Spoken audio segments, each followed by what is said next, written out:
exceptional. This is going to be incredible. We were talking to the competitors, and they just are raring to go. So that's going to be happening very shortly. The competition is going to be incredible. The endowment program, it's special. What do we know about it?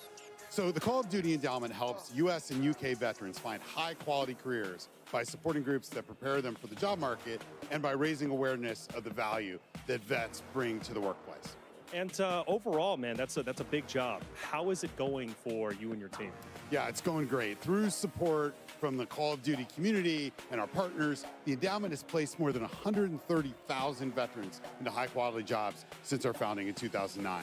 In fact, we'd fill the largest football stadium in the U.S. with all the vets we've placed. And even then, there'd be people without seats hanging out in the parking lot. That's ridiculous. Well, that sounds like we need to do that and then have the next Code Bowl in that stadium. I love it. It is incredible that you've done that. And yeah, you guys obviously focus on employment. For me, being a veteran myself, this program is very influential. Obviously I do very well when it comes to the talent industry. However, if I ever needed a job, I know the endowment program has got me.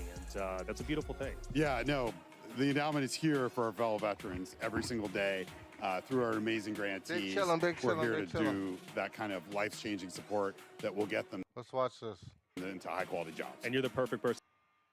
As long as you were, so it definitely makes sense. Now, as far as some folks, right, for their help, because you can't do the job alone. You got an incredible team.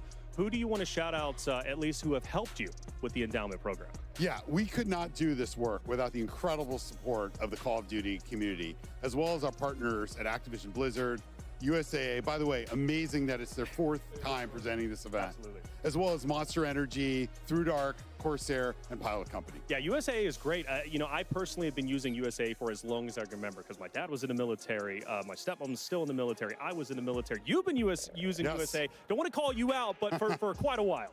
More than 3 decades. More than 3 decades. And honestly, it's incredible because you can put everything in there. Your home, your auto, checking, savings. It's one-stop shop, and they treat you like family. Absolutely. It's incredible. World class. USAA is wonderful. And the endowment does phenomenal work for veterans. Tell me why the focus on employment, because there's a lot of things veterans need. Why did you choose to focus on employment? Yeah, at the endowment, we believe that quality employment provides the greatest benefit for the largest number of veterans. And in the U.S., there's a 60% underemployment and unemployment rate for vets. It's just a ridiculous waste of talent.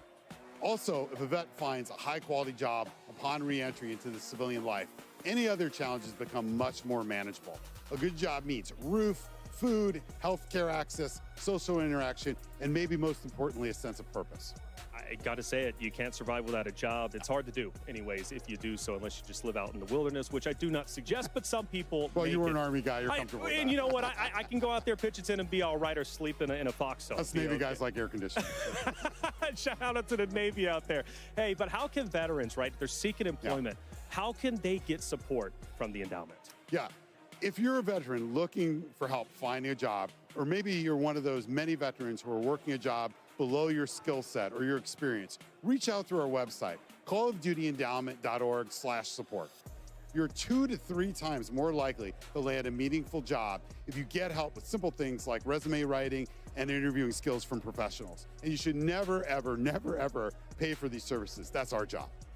So you're telling me I need a resume written. Go to you guys. You got it. I love it. All right. Well, hey, check it out. That's all about the endowment. Now, the last question I have for you, are you ready to start it? I am so ready. Let's do this. All right. Well, let's get it started. Going to the desk for the first time, and actually one for a first time in a long time. Let's go to Goj and Katie Bedford to start Code Bowl 5. Well, hey there, folks, and thank you, Taylor Reflections Noble. I really appreciate it. My name is Goj, and I'm joined by the wonderful, the illustrious Katie Bedford. How are you feeling today? Wonderful. Thrilled to be here. I think we're going to get treated to some really incredible action in just a few moments. Yeah, look, frankly, I am so excited to be here. We've got Warzone, we've got incredible competition, and this is going to be nonstop action, and we've got a lot of you at home that are looking for some rewards. So I do want to remind you that for those of you that are joining us on YouTube and Twitch, we have some great viewer rewards for you, all thanks to USAA. This is available today only and earned by watching our Code Bull 5 broadcast on YouTube or Twitch. And there's 4 in-game items that you can equip within Modern Warfare 3 and Warzone that show your support of the endowment. Now, up for grabs first is the Every Bit of Bravery animated emblem, which displays a 16-bit version of today's Code Bull 5 shield. Super cool stuff here. So whether you're watching on YouTube or Twitch, don't forget to make sure that your account is linked. Katie, how cool are these awards? We are always giving away free things here at the Code Bowl. Talk to me about it. What you feeling? What you thinking? Anything that's in 16-bit, I think, just looks so cool. So again, make sure your accounts are linked so you can be getting those drops throughout Code Bowl. But I don't know if I can get it later. I'm on the desk, so I can't watch. But I'm hoping maybe we can find a way to get our 16-bit emblem after this. There's a ton of more awards coming, by the way. If you want to win some things, I mean, come on. You just got to watch, all right? I'll continue to tell you how to make it happen. But we've got to talk about our format for today. Maybe you've never tuned into a Code Bowl before, all right? Now's the time to tune in and learn how this all works. Now, the teams are going to compete in 4 drops of Mini Royale on Urzikstan. Now, each team receives 1 point for every elimination, and depending on when they finish or where they finish, there's also a placement multiplier. 2x for first, 1.5 for second through 10th, and then you don't get anything else if you can't make it to top 10. So that's where you got to get to, okay? It is really crucial to sincerely just make it to the final circle. I think that's going to be the key. So since each military branch has 2 trios, each of their scores are actually added together. This is unique to Code Bowl, and I love this format, Katie. How you feeling about it? Because with 2 teams scoring individual points and then combining them for the actual branch's score, it like kind of changes the way the game is played.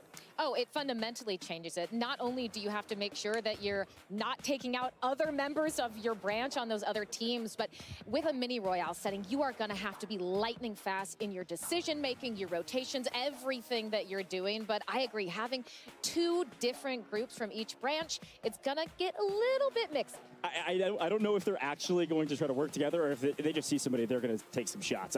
We'll see, folks, okay? But hey, look, a couple more things I need to remind you, because if you haven't seen them yet, you will see them here shortly. Each of our branches are outfitted with some sleek team jerseys. This is super cool. They all bring in kits. They make sure the creators are kitted out as well. In-game, they will be represented by the following operator skins, which is really exciting. So some of which you can actually purchase some of these skins today to support the endowment. So my personal favorite, the Night Recon Tracer Pack. This is super cool. It boasts 2 operator skins, 2 weapon blueprints with tracers, and was inspired by a decorated retired Navy SEAL who specialized in reconnaissance. Now, 100% of net proceeds from the purchase of this pack go towards the endowment. So be sure to pick yours up today. Katie, of all of these operator picks, which one's your favorite? Look, I gotta go with U.S. Navy Goats and Glory. Their Valkyrie skin just looks so cool. We saw her in the opening cinematic doing push-ups. I don't think I can do any of those. Okay. So look, she's ready to go. And I think Goats and Glory, they're going to get it. Well, it's also a fun conversation point, right? Because they're all individually inside of their branch picking the same skin. So maybe you recognize, folks. Maybe you might recognize who's on the field in front of you, the map, and maybe you run away instead of fighting them. Who knows? We'll see. But right after the epic Code Bowl 5 showdown, get ready for the ultimate test of skill in the first ever solo YOLO presented by Corsair. It's 1 drop, okay? Every person for themselves. No teams, no second chances. Who will endeavor to persevere and claim the title of Solo YOLO champion? You've got to stay tuned to find out. This is a one-of-a-kind thing here at Code Bowl. I am so excited about it. But before we get into the games, folks, we've got something very special for you. Let's send it down to Taylor Reflections Nobles for our national anthems. All right, it's time to get serious. So please stand to remove your hats for the national anthems of Canada, the United Kingdom, and the United States.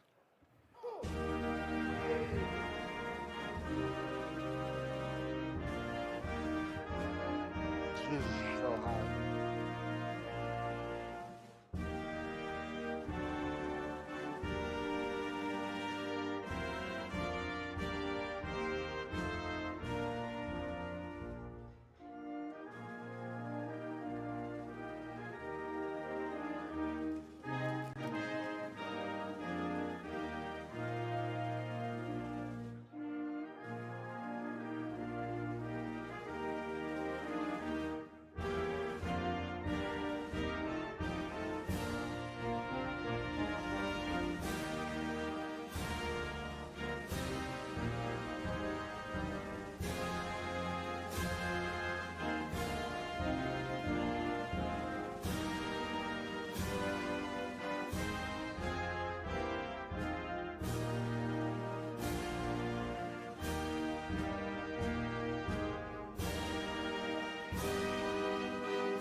There they go. Couple jumps. Oh, they got the girls in there. Coach Gord. Marine Corps. All right, the competitors are ready, and I hope you at home are as well. Let's get this thing started for Code Ball 5 presented by USAA. Gosh, Katie, take it away.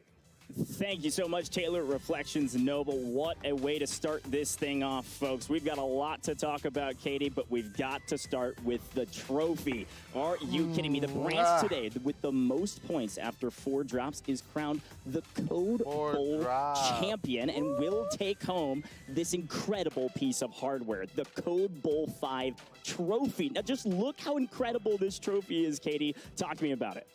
Can we have it on the desk while they play? Because that looks amazing. I'm just saying, it could sit here with us. Yeah, I love the fact that we've got this trophy a part of the mix because, frankly, it is amazing. We've seen Space Force literally send it to space. We'll see where it goes next. But a lot to talk about here with many more of our sponsors, folks. This is going to be a big one, okay? Monster Energy returns as a partner of Code Bowl 5. This is super awesome. We love Monster Energy in this house. And so I want to talk about a lot more about what that means for us, okay? Because that means that Monster Energy is bringing back the most valuable player. It's back, folks. I know we loved this last time. So one thing about Monster Energy that I love and this most valuable player is that in Code Bowl 4, we got to see who that standout player was. And so we had a lot of standout performances throughout the event, but there was none bigger than Get Picked, folks. Thanks to Monster Energy, Get Picked from the Royal Canadian Air Force took home the inaugural Monster Energy MVP Award in Code Bowl 4. And as a reminder, the award is decided by the Code Bowl 5 broadcast team and everyone behind the scenes. It's going to be given to the honor the standout performance of a military team member who exhibited a relentless pursuit of victory and unleashed the beast on the competition. Now, stay tuned at the end of the broadcast to see who will be crowned the next Monster Energy MVP. That ring, we saw it. It is incredible. We got to take a look at it again. The ring is so beautiful. We had a chance to look at it actually before as well. It's big. It's weighty. So, Katie, the question is for you, who do you think is going to be wearing that ring at the end of this one? Ooh, that is such a good question. I think when you talk about this, my mind immediately goes to Taj on U.S. Army Esports. Has the accolades, almost qualified for World Series of Warzone this year, is not unfamiliar with Code Bowl, has won combat cups previously, has the accolades, has the gun skill, has the passion, and I think going to synergize really well with the teammates and potentially give us automatically granted when you log into Call of Duty. It's called Unleash the MV Beast. So go check it out now and equip it now, folks. You got to go get involved. It's really simple.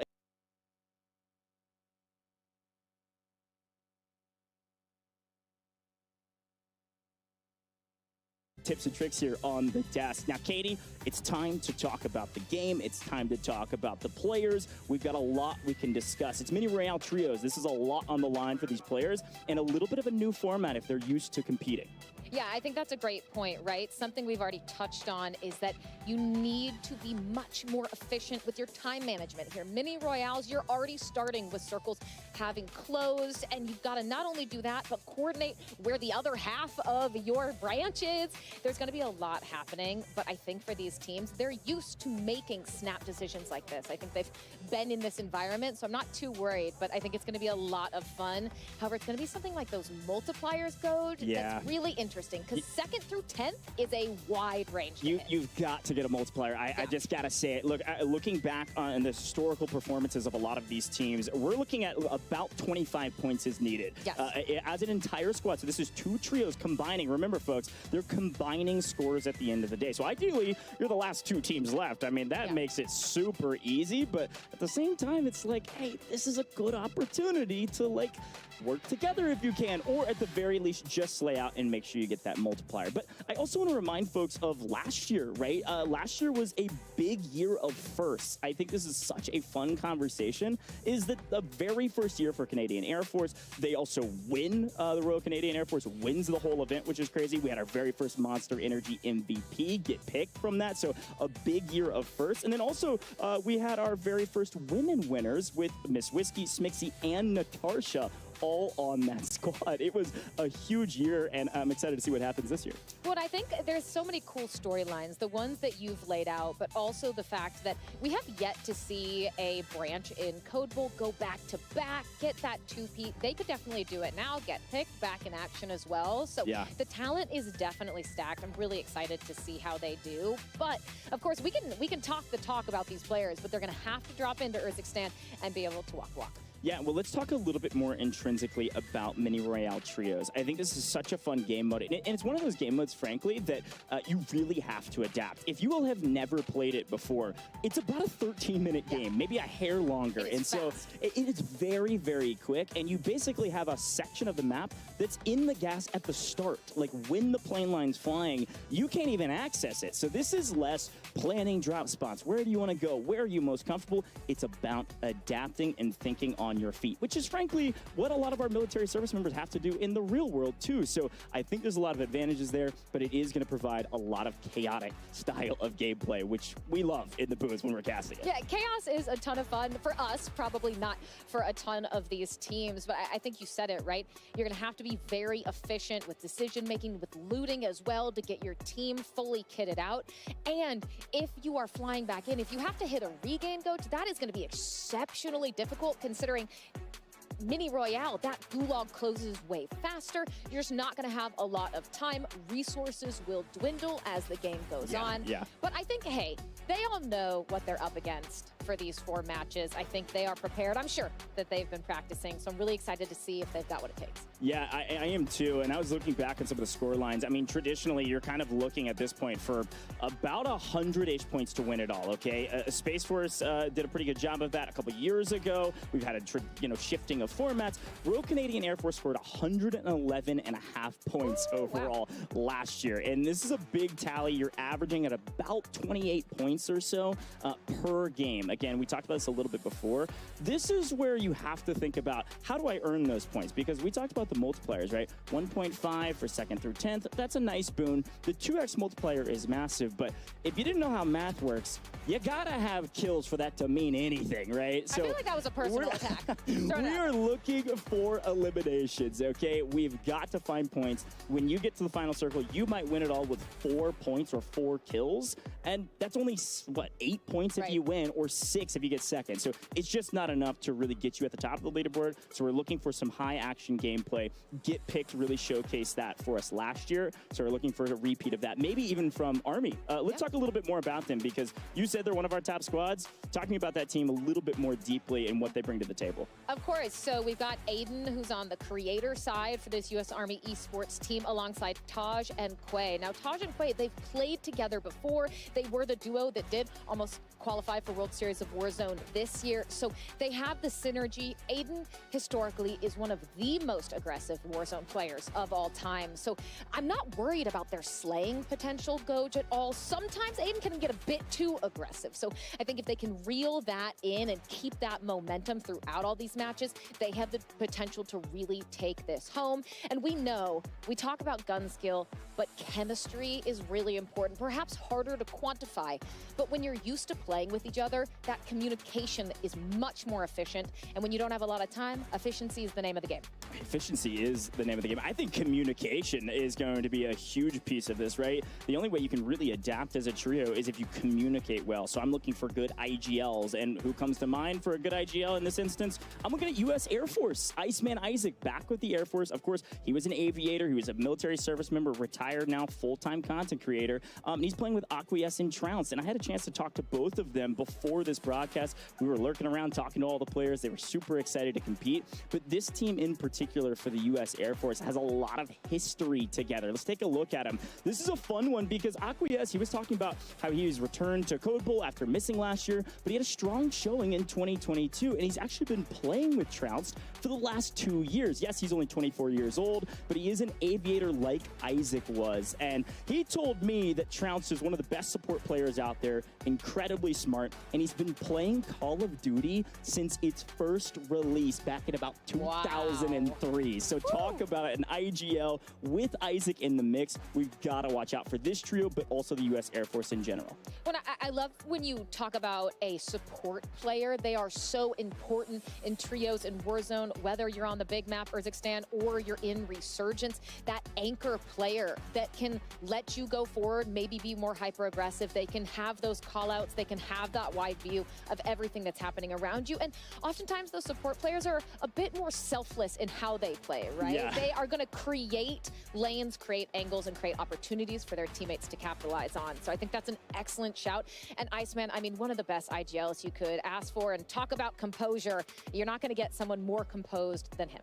Yeah, no, totally agree. Obviously a fantastic content creator, but he also has been a competitor for years now. So, look, there's a lot going on here, a lot of teammates. And again, I've got to shout out the rest of Air Force, okay? Sean J on the Air Force side as well. The U.S. Air Force with Grits and Rico. And one thing about Grits I learned, okay? I've seen some clips on the timeline about this guy, and I didn't realize it was him. He's a part of the U.S. Air Force. He's actually went on a win streak of 101 games in a row that he won. Not only that, he's also an Unreal top 250 win grinder in ranked, okay? We're not done yet. Has over 230 nukes, and he's the #1 wins player in the world on the leaderboard with over 4,100 wins in Urzikstan and in this kind of new age of Warzone. It's unreal. He literally told me that on Sundays, he just carries people to nukes. He just goes, hey, everybody come into my stream. I'm going to carry you to a nuke. That is incredible. I'm impressed by the time management to be able to get those many grinds in, those many nukes down. That is awesome. But I think when we look at a lot of these teams, too, I want to harken back to the team we were already talking about who won Code Bowl for the Royal Canadian Air Force, that branch. Because when you look at both their teams as a whole, there's a ton of opportunity there. You have Smixy and Z-Laner, respectively, the two creators on both of these teams. And Miss Whiskey, like, they have won before. They know what it takes to get across the finish line. And I think that would be really cool to see that first-time two-peat happen.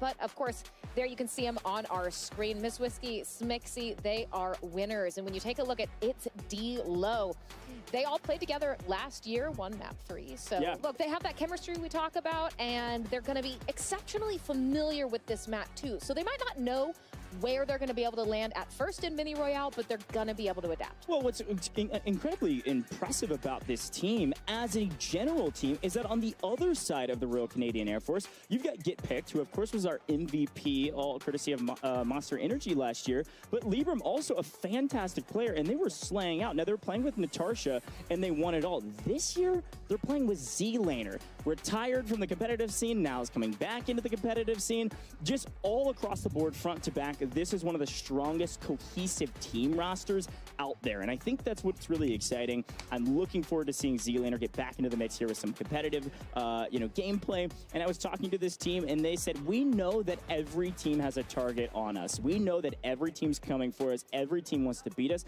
and we say, good luck. You're gonna need it, because you're not gonna know who we are until we strike. So that's a great mentality going into this. They don't care who you are, what you do, where you come from. They're gonna try to win it all and prove that they're the best military branch here. So I'm excited about that team, Katie. I'm excited about all of them. Let's take a moment while we've got a little second and we're looking at all of our different military service members, all of our content creators.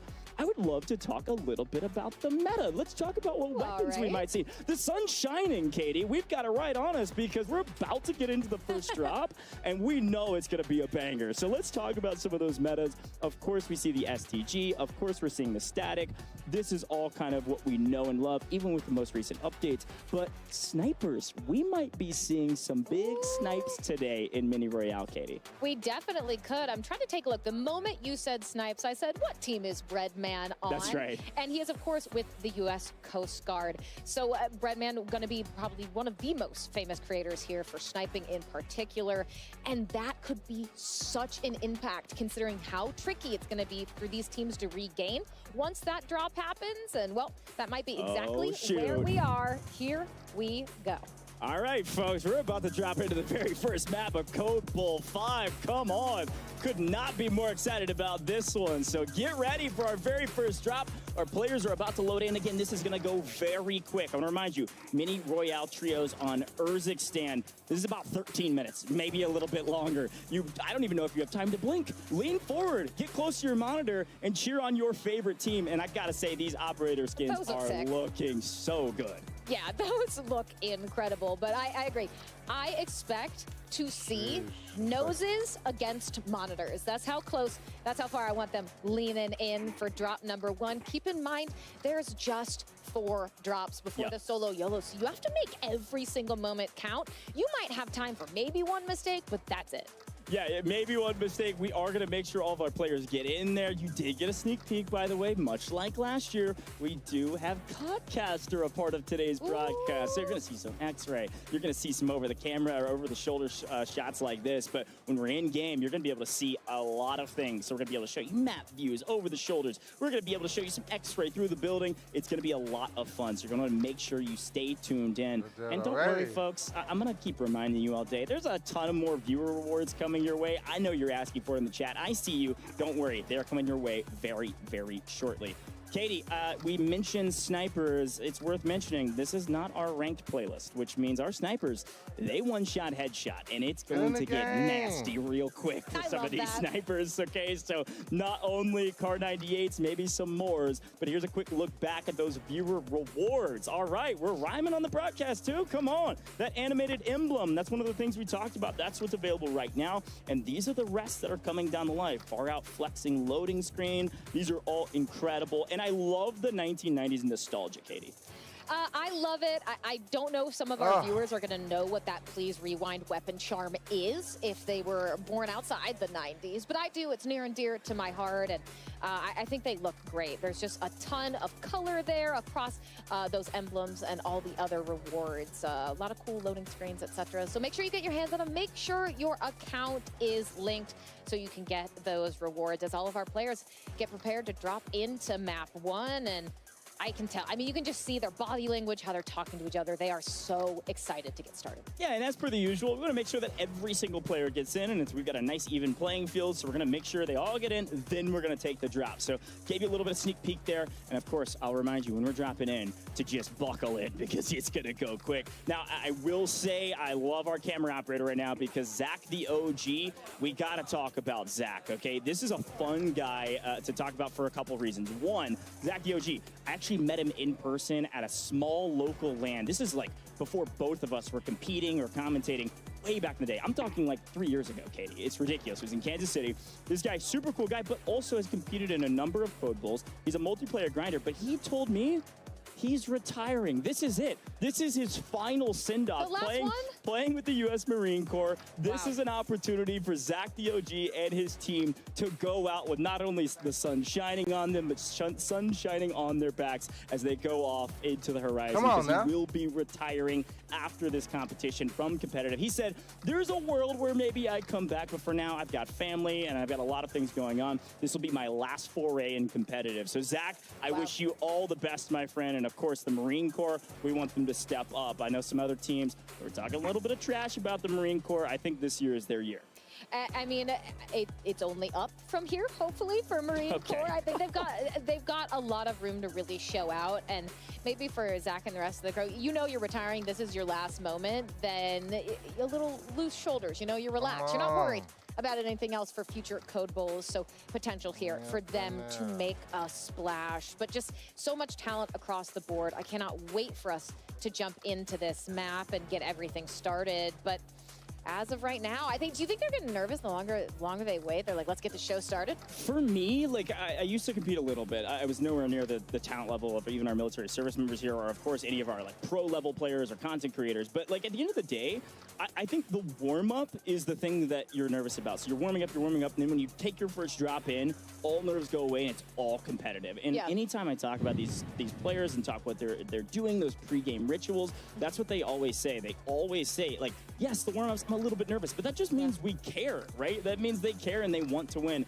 And trust me, I know that all of these players want to win. There is a modicum of different players from a long history of playing. I mean, I was looking back at some of our notes. We had a chance to talk to some of the players. Florida man from the Coast Guard, been playing COD for 15 years. Ooh, his longest drive, by the way, in golf is 375 yards. So talk about a pretty good golf play. Yeah, that's pretty good. He's got an arm on him, and I think he's got an arm in game as well. Watch out for those nades, okay? Watch out for Florida man. Ooh, a nice cooked nade, and you can cause a team a world of hurt. But it's just, Coach, been so incredible to me to see where Code Bowl started to where it is now. All of the support, the good work that they have done for veterans, for service members in the community, and to see it here with COD Next as well. It's just been such a cool thing. And I mean, speaking of, COD Next was so cool. The Omni movement looking amazing. We saw some great shots, highlight reels from a lot of the creators who joined us today. And there we can see Legion with the smiles hanging out.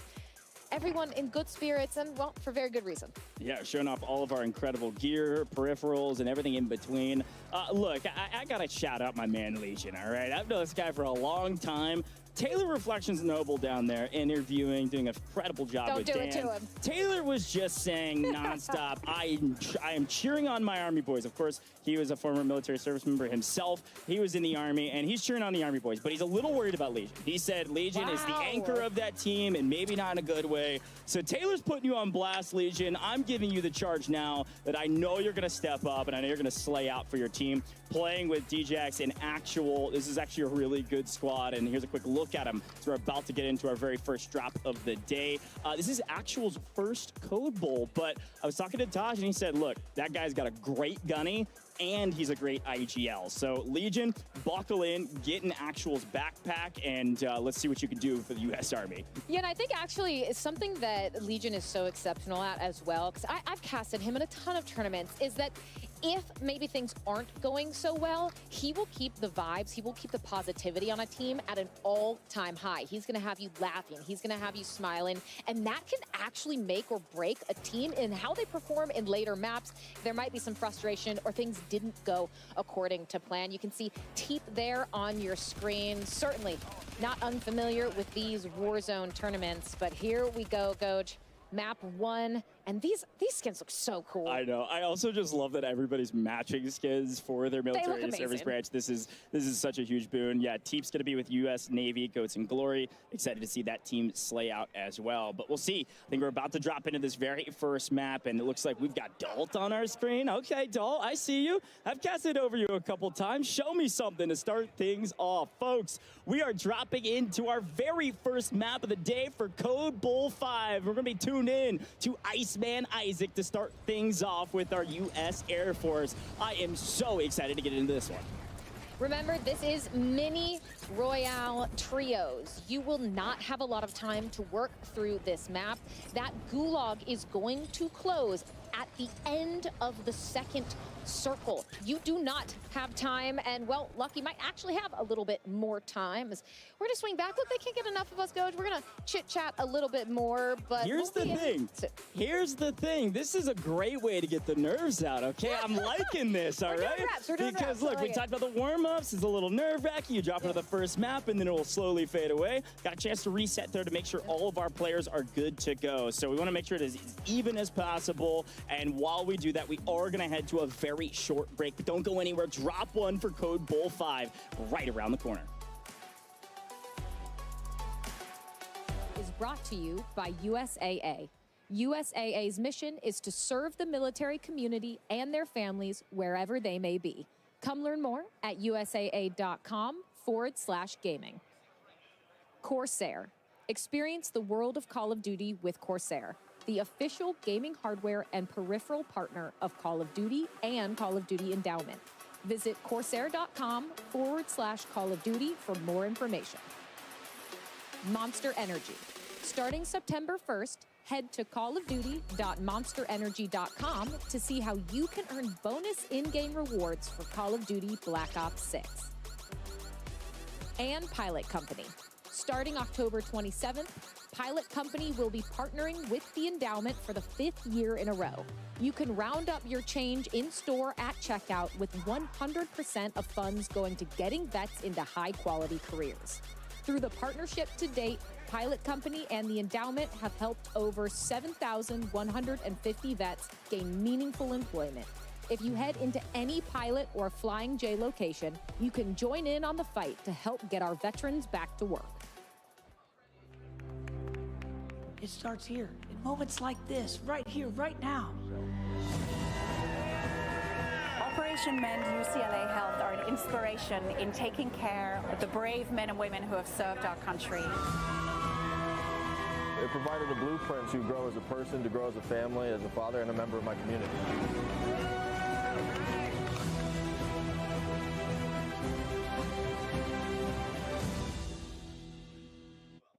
My hospital stay would have cost $25,000, but with VA healthcare, it's free. My education would have cost $42,000, but with VA benefits, my books, tuition, and housing are all covered. The down payment for my home would have been $74,000, but with my VA home loan, my down payment was $0. My service was then. My benefits are now. Get what you earned. Visit choose.va.gov.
Bowl 5, and well, drop 1, it's here. I know you've been waiting patiently, and it's time to get into it. Katie, our players have already dropped, and well, what are they doing to start things off? They're looting, and they're looting fast, because we're on the map. About 13 minutes here in Mini Royale Trios. It's going to go very, very quick. It's going to go exceptionally quickly. You can see that kill feed. Squad 12 already wiped. Multiple teams already wiped. Certainly not going to be ideal for them on that regain, but a great start for a lot of these teams. That kill feed immediate off screen. You could see those hyper engagements. A lot of these teams contesting the same portions of the POI because, well, there's not a lot of places for them to go. That's right. We're going to be hanging out right now, at least, around Old Town, Low Town area, so a fairly central zone to start things off, or at least it's in the zone, which is, you know, a good thing. But guess what? The zone's already closing, so talk about a quick motion here with Mini Royale Trios. Now, a couple quick notes for you. Again, if you see squad wipes in the kill feed, that means there's action going on all over the place. But if you see that 20 out of 20, that means those teams, they probably headed to the gulag. So we'll try to tune into a couple of those gulags, especially if maybe they're the last player alive or something like that. Those are big, big moments. But right now, only 5 players fully eliminated out of the lobby. And of course, we've got buybacks. We've got a ton of ways to get back into the map. And as we swing over to Bathhouse here with Breadman and Co., they've got a little bit of some running to do. Plenty of time to do it. A little more than 2 minutes on the clock here, Katie. But still, they're going to be trudging along their merry way, and they better have some smokes in pocket. Yeah, they were using them initially. They do have some available. You can see them used there. But Fee from the top, getting some shots into Zach, the OG, who we highlighted at the start of this. Zach goes down. You can see the streaks overhead and trying to scoot into that smoke for a reprieve, but not an ideal way to start things off for Zach. And well, Symphony is a storied player when it comes to Code Bowl as a content creator, but this time he's going to be joining a different squad. This is Zach the OG and Snopsh instead of his usual Space Force. So some of our creators shuffled around, and as I see Squad 15 go down, it does look like they are fully eliminated out of this lobby. So continue, watch the kill feed and watch your screen, because Symphony on the regain right now, but he is all by his lonesome, and there's a full team of 3 and more ahead of him, Katie. This is the classic moment in Warzone. When you start an initial fight, you better clean it up quick, because there's going to be a 3rd, 4th, or 5th party right around the corner. Always make sure you're looking over your shoulder. Unfortunately for Squad 16, their shoulder not going to be in this map anymore. 2 squads fully removed. Topside trying to take shots over against the Royal Air Force right now. We'll see who comes out on top, but I like this out of Tech and Co. They have multiple angles that they're trying to take down this Royal Air Force squad, and it looks like slowly creeping their way forward, but not willing to commit just yet until maybe they can get an armor break, they can get a down, but just peeking right around the corner. The shots are in. The armor cracked, but no down just yet. And like I say, it comes in, and this is the moment that you want to push, but make sure you're careful on that right side around the corner. Yeah, and frankly, U.S. Navy, Goats and Glory, a great team. It is so good to see Teep's name competing, and unfortunately, they're in a bad spot right now. So Teep, an amazing player, a storied winner, a world champion even, but this man grinds Warzone as well. So yes, he doesn't play as much competitively with Warzone these days, but trust me, he's going to make a name for himself in Warzone today. He's going to be continuing to hold some of these teams rotating on the edge of circle. The problem is, it's a little bit of high ground right above him. There could be a team that's creeping around the corner if he's not careful, but he knows he needs to wipe the squad and wipe it quick if he can, or they're going to be a nuisance for a while right behind him. They are on new right now, so we've got our 2nd circle. Going into 3rd has just been popped. And Teep's going to figure out, how do I address this fight? How do I isolate my 1v1s right now in order to secure a 1v2? And also now I know there's a full team of 3, team 13, up on the hill looking down. Yeah, this is a really tricky situation for Teep to be in. There's a chance to play some spoilers here, but you don't want that team on the high ground to know you're here. Some smokes are out, but Teep, I'm just not sure how you're going to be able to get this rotation and get it out alive. But you can see at least one of the players flying up top. Teep taking the moment to jump in to this 2v2 and able to get a flare off will provide some relief. Tech back in action, but Teep, so far so good, able to stay alive, get some nice sight lines in, and that is the patience that pays off. Wait for these other teams. They are hyper-focused on each other. Make your plays when they're not paying attention to you. Yeah, talk about isolating 1v1s. Just wait for one to hit the zip, and then bad timing for Teep. Luckily, his teammates right above after the redeploy, but he's probably telling Tech, get out of here, man. You've got to get all the way into zone. A brutal start. It does look like Teep still has the gulag, but was paid in kind, and then, well, somebody responded in kind. That's going to be Maddie on the other side. So a nice return fire there from some folks across the pond. But right now, Tech's just trying to figure out, where do I go from here? I need to get to zone, and maybe Bazaar is the place to be right now. And unfortunately, there's going to be a full team there already. That's Z-Laner on the top of Bazaar and about 3 teams around it. See you later. It is all down to Teep in the Gulag to make a name for themselves in the very first map. Well, I wouldn't want to face off against Teep in a Gulag. No. So I think a good chance that they're at least able to stay alive for the time being. A fourth of our squads officially fully out of map 1 of 4 here at Code Bowl. But keep an eye on the circle close for Circle 2. Once Circle 2 is fully closed, Goj, there is not going to be any more opportunity for that Gulag. The lives you have are what you're going to be working with. But now we have Aiden and Quay. This is a team that we highlighted before we jumped into this initial match. U.S. Army Esports in a bit of a pickle, but able to make it a 2v2. Yeah, they could come in here for a third party. There's actually a very quick cleanup here from Benny Central, who's going to be playing on British Army, by the way. Now Benny being cut down. It's all going to be up to Gel Dog as Gibbo is in the Gulag. Now, it is worth mentioning here that once the second circle closes, Gulag is closed, all right? And unfortunately, 2v1 perfectly executed. Aiden's team on top as expected, looking very strong right now. Fantastic play out of them. You love that initial bait, gets those shots out. They slide in next to each other. You're not going to know who you're focusing on. They get that 2v1. Beautiful job to keep things interesting. Iceman Isaac, no kills to speak of just yet, but the team, they do have a nice amount of plates. They've got a lot of cash to work with. And Goj, that's not something we've talked about much, is utilizing cash effectively throughout, especially a mini royale. You always want to make sure you have enough on hand for buybacks, utility, plates, whatever it may be. Yeah, these are some heavy hitter teams. A lot of the squads that we mentioned at the very top of show, of course, U.S. Army right around the corner, but this is last year's winner, but this time with Z-Laner, the Royal Canadian Air Force, trying to make a move. They do have high ground here on Bazaar, at least the far side of it, but look at New Zone. This is the issue. Not only is Gulag closed, and we have nearly just half of our teams left. One more team falls here, Katie. This is a huge moment. One more team falls, and everybody else is going to achieve at least some multipliers. So this is a big moment to really slow back down the pace. You don't have to push the equation now. You need one team to be fully eliminated. Wow, take a look at that. U.S. Army, they get that squad wipe. Aiden and Quay doing work, unfortunately for Goblin and Co. But I love so many of these teams that we highlighted before we jumped into map 1. Royal Canadian Air Force with Z-Laner and Co. The winners from last year get picked that MVP. You have the U.S. Army team, so many of them trying to make it into this top 10. They have done so now. That 1.5 multiplier in effect for any and all eliminations they can get their hands on for the final 21 players on this map. Look, I'm telling you, this squad dominated last year. Adding in Z-Laner into the mix, it might be the secret sauce they need to go back-to-back, and they pick up another one. That's Grits falling. Only 7 teams remaining. There's nothing else to play for besides first place, by the way. It's 1.5x for second, all the way down to 10th. So we're well into that multiplier right now. You need to be setting yourself up for the end game, setting yourself up. Yes, it's third circle. Folks, that's the end game when it comes to mini royale trios. We only got a couple circles left, and then it'll close into a singularity. We do see Smixy's team full wipe. Also, Royal Canadian Air Force, that's 7th place. So far, they've got a great game going as a cohesive 2 trios. The question is, what will this team on your screen do at the end of this one, especially playing on the outer edges of the zone? Yeah, so this is Z-Laner's team we've been watching. That is the Royal Canadian Air Force. They are right next to the U.S. Air Force. That is the team you can see in purple taking shots.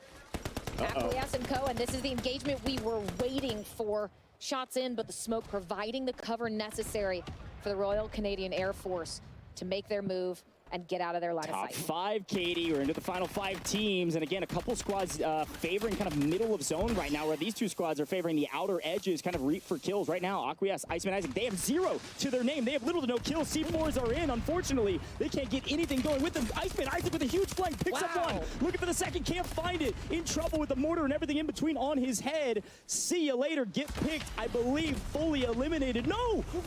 A post-mortem. Mortar takes them all out. The U.S. Air Force falls out of nowhere. We're down to 3 teams, and both of our Air Forces fully eliminating, taking down each other on the outer edge of the map. What on the... I don't even know what planet we're on. This is even Earth. If I'm going down, I'm taking you with me, and that's exactly what happened. Breadman's team still alive and well, as is Huskers up on the map. Huskers is with the U.S. Space Force. 3 teams, all guaranteed that 1.5 multiplier, but Huskers with 7 kills, looking excellent. Take shots down. We'll have an idea that there is that team to their right and the team right in front of them. But those vehicles can be really pesky to deal with. Not only is Huskers on 7 eliminations, yeah, I was going to say, somebody else has got a lot of kills as well. This is 14 showing for this trio. Wow. Space Force, they said they were Silver Surfers the last couple of years. It might be time to take the gold. Holy, this is a big game for them, and it makes a lot of sense. This is a returning trio. They've got a lot of prowess. Huskers always finds himself on the podium when it comes to these events, and an opportunity to do it here as well. Aiden on 8, trying to figure out where do we go from here, and frankly, I think you stay put. We are moving into the final couple circles. Katie, Aiden now is taking high ground for free in zone. Huskers is playing for kills on the outer edges, trying to take down Bread. This is Breadman with the U.S. Coast Guard, the last alive, just trying to play, able to get one back, but Trimsky does fall. Aiden taking both of them down on this roof. A spectacular play, that high ground dominance. They get back up, but it's simply not enough. Wow. The U.S. Coast Guard will fall. Now it is U.S. Army Space Force in that 1v1, but Aiden can't get the trade, trying to get back up. But not gonna come out on top. At the end of the day, Space Force says Silver Surfers no longer. How about we start in the very first map? My goodness, not only a victory, not only a 2x multiplier, but how about a ton of kills to boot? What a way to start this thing out with a bang, Katie. That was wild. Yeah, I mean, it looked like Aiden had such spectacular positioning, but you're too busy taking down the Coast Guard. You got to make sure someone else isn't on that roof with you. Amazing plays from them to be able to close that out. And with map 1 wrap, some of our heavy hitters, they're getting to that end zone, but not everyone can come out a winner. What's wild about this, too, when we talk about competitive Warzone and we talk about some of these content creators in the mix, of course, Aiden Huskers, you expect them to do well. You expect to see them with a lot of kills. Our military service members were slaying out, right? Did you see some of those kill tallies? 7, 5, 9, 10? I mean, wild stat lines. I'm really excited to see the leaderboard once we get it all tallied up. Reminder, folks, though, you've got to remember that it's both of the trios from the military service branch. Those scores are being combined. So just because you see a team get the 2x multiplier doesn't mean their team's going to be at the very top of the leaderboard when you combine both scores. So we got to kind of tune back in some of those replays here in a little bit and see where some of these other squads lined out. I think that final moment was a fun one, though, because you saw what happens when you get hyper aggressive. And this is my favorite part about Warzone, is at the end of the day, hyper aggression, going for kills, definitely the name of the game. But giving up your power position to make that play just costs you half of a multiplier, which is a massive amount of points. But it is those double digits. It is the 2nd to 10th and the double-digit eliminations as well with that 1.5 multiplier as we take a look at these replays that can make a major difference. But both teams, right, from each branch have to be able to get there, and then they'll be in great shape. We saw so many amazing moments. Teep able to get them somewhat close to that end game, but unfortunately just not in a position to rotate up that hill successfully toward that final end game. That is where we saw Teep fall off screen, but I don't think Teep's too worried. Coach, he's a seasoned veteran of Warzone and competitive, and can always get him going into map 2. Yeah, I love that we get a chance to see some of these replays from the streamer POVs too, because you get to see their reactions. This was a great play from Iceman Isaac. One of the most chaotic moments. I literally left me at a loss for words, because what we saw was the mortar fall. We saw the squad wipe, and then the mortars in post-mortem wiped that whole team. And here's that moment I was talking about. Aiden trying to play hyper aggressive, was on ultimate high, didn't hear the footsteps behind, and that because of drop shot that, was filthy. wow, Space Force on top. They might be sending that trophy to the space station. I'm excited to hear from them here shortly, because that is a fantastic win. And folks, again, 2x multiplier. I think they had pushing 20 kills. I mean, that's like almost a 40-point game from just one trio. What a way to start things off. Our total score last year with the Royal Canadian Air Force, 111.5 points in 4 maps. Okay, if you're dropping 40 plus your other team, I don't know where we're going to be. We might be making history this year again, okay? So, Katie, any other final looks back on that replay? Anything that kind of struck you as, hey, if this is the litmus test for our very first drop, we got 3 more to go, and of course that Corsair solo YOLO. What'd you see? Was it as fast as you thought it would be? Yes, absolutely. Especially you get so much chaos at the very beginning. That kill feed was going, and then you get a brief reprieve, but not for very long. That tiny little mid-game before we got into those end rotations, I think that's where we're going to see a lot of learnings from these creators, from these military branches, what went wrong on a rotation that we could potentially shore up going into map 2. But not surprised that the players we were highlighting were a lot of the players that made it to that end game, and now they just have to jockey to see who can come out on top. But I want to see some chaos like we saw with that Iceman Isaac play again with C-Laner. I mean, I don't think they loved being taken out by each other, but it was a ton of fun to watch those plays happening in real time. Yeah, at the end of the day, I'm really excited to hear from our winners. Our Drop 1 winners are Space Force, and they're standing by with Taylor Reflections Noble with our Squad Goals interview, all presented by USAA. Hey, what's going on? USA is all about serving and supporting the military community, no matter where they are. So Space Force takes game number 1, Revenge. You tore it up. I believe 9 eliminations, if I'm not mistaken, unofficially. Okay, I like to say that because of unofficial. 40-point game. And what a game it was, brother. You got to be feeling great. We're feeling really great to start off strong like that, especially with almost half of our points from last year as a total. I mean, it's a really great feeling. Well, perfect talking point. Let's talk about last year, because you guys at one point were the champions. And I know this was before you were on the roster, right? You sent the trophy to space. You're looking to reclaim glory. I believe 2 back-to-back second-place years. This needs to be the year Space Force is on top. And with that game number 1, I think you might have it. What would it mean for you to win Code Bowl? Personally, for me, me and my teammate, and honestly, all the Space Force guys, we're variant players. We do not play Warzone. So especially having Huskers come out here in IGL for us, we're just here to show that we're shooters and that, you know, multiplayer kids can run Warzone if we need to. Yeah, Huskers OG, by the way. Huskers is OG, so you're playing with him. He's IGL, and I think I remember talking to you. You were like, dude, if we can get a good IGL, we're gonna be solid. Now, before I put words in your mouth, who were you guys aiming for today? What branch? I personally am not aiming for anybody, but our guys want to aim for the Canadians, especially after last year, so.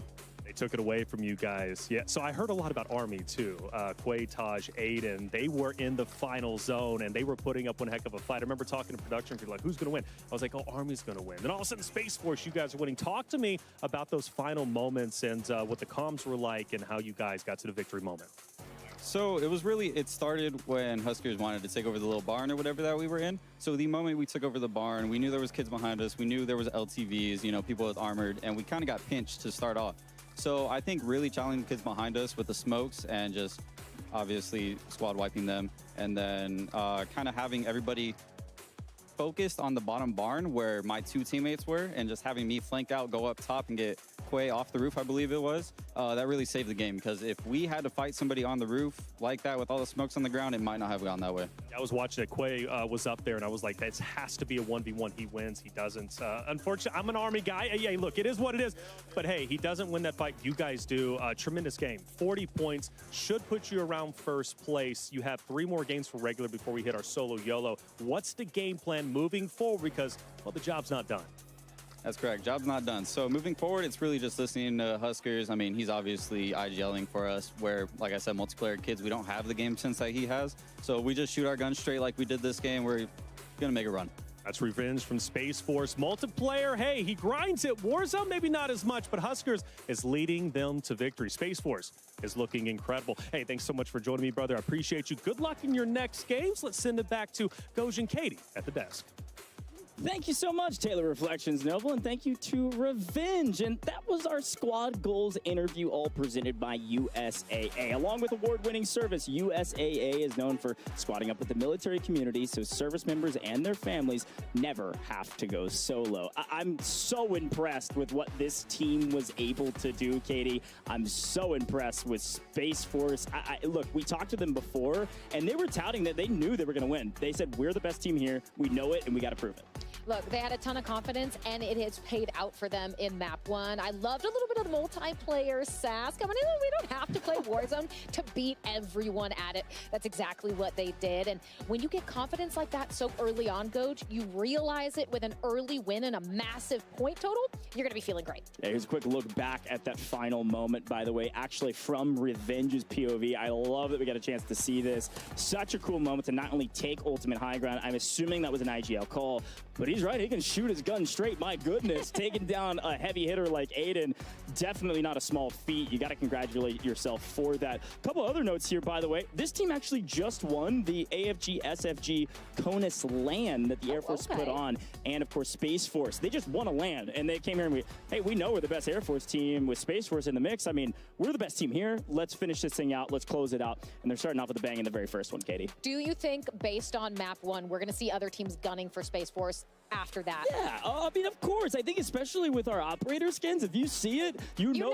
They're a top team. We got to take them out. Well, folks, this event is all possible, of course, in part thanks to Monster Energy. So starting September 1st, go grab a can of Monster Energy and upload your receipt to callofduty.monsterenergy.com and earn exclusive in-game rewards in Call of Duty Black Ops 6. I told you there's a lot going on, and so for those of you that are joining us from YouTube and Twitch, we also have some other great viewer rewards, all thanks to USAA. Let's take a look at those because, again, we talked about them before, and they're available only today and earned by watching our Code Bull 5 broadcast. YouTube, Twitch, there's 4 in-game items that you can equip within both Modern Warfare 3 and Warzone that show your support of the endowment. Here's a look at them, by the way. The next up viewer reward is the Far Out Flexin' loading screen, which is chock full of 1990s era nostalgia. Katie, talk to me about this. So dang cool. We've got a big BAM up in the top right-hand corner. What do you think?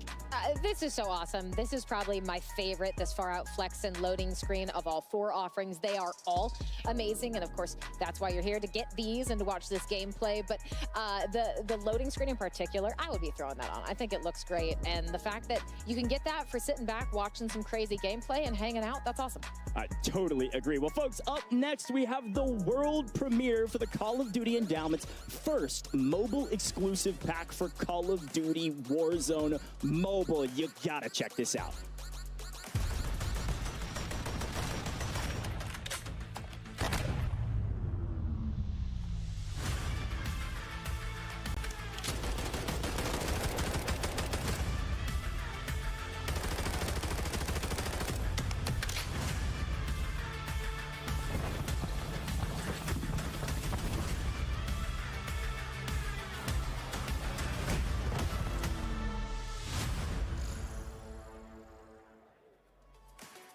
Katie, that double barrel AMR9 looks fierce. What do you think about that one? Look, I'm here for the cat skin. Anything that has cats in it, I'm a fan of. And look, that skin looked great too. But look, after we're done with this broadcast, I might have to jump into some mobile.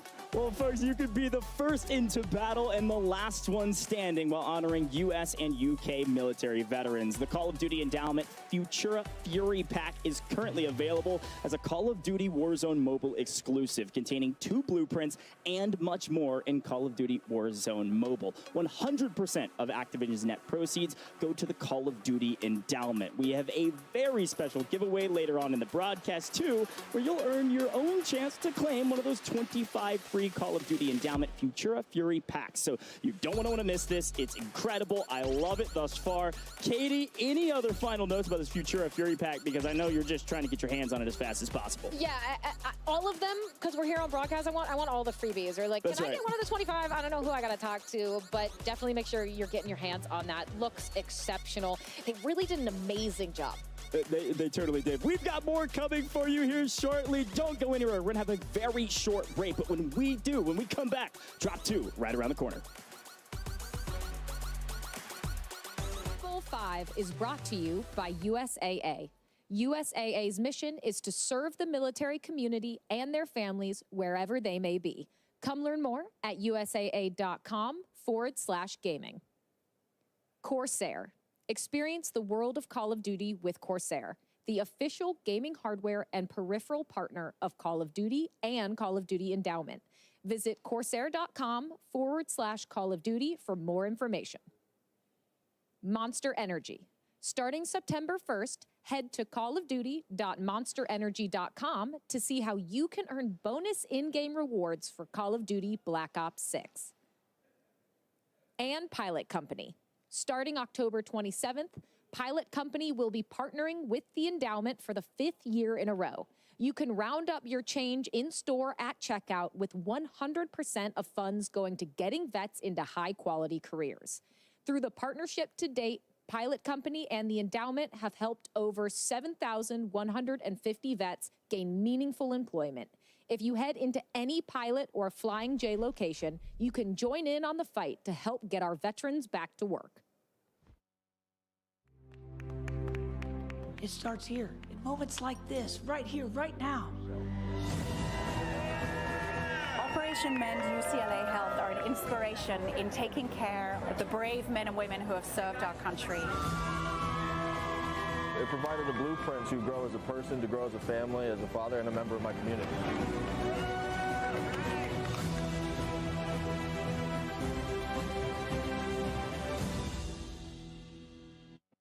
My hospital stay would have cost $25,000, but with VA healthcare, it's free. My education would have cost $42,000, but with VA benefits, my books, tuition, and housing are all covered. The down payment for my home would have been $74,000, but with my VA home loan, my down payment was zero. My service was then. My benefits are now. Get what you earned. Visit choose.va.gov.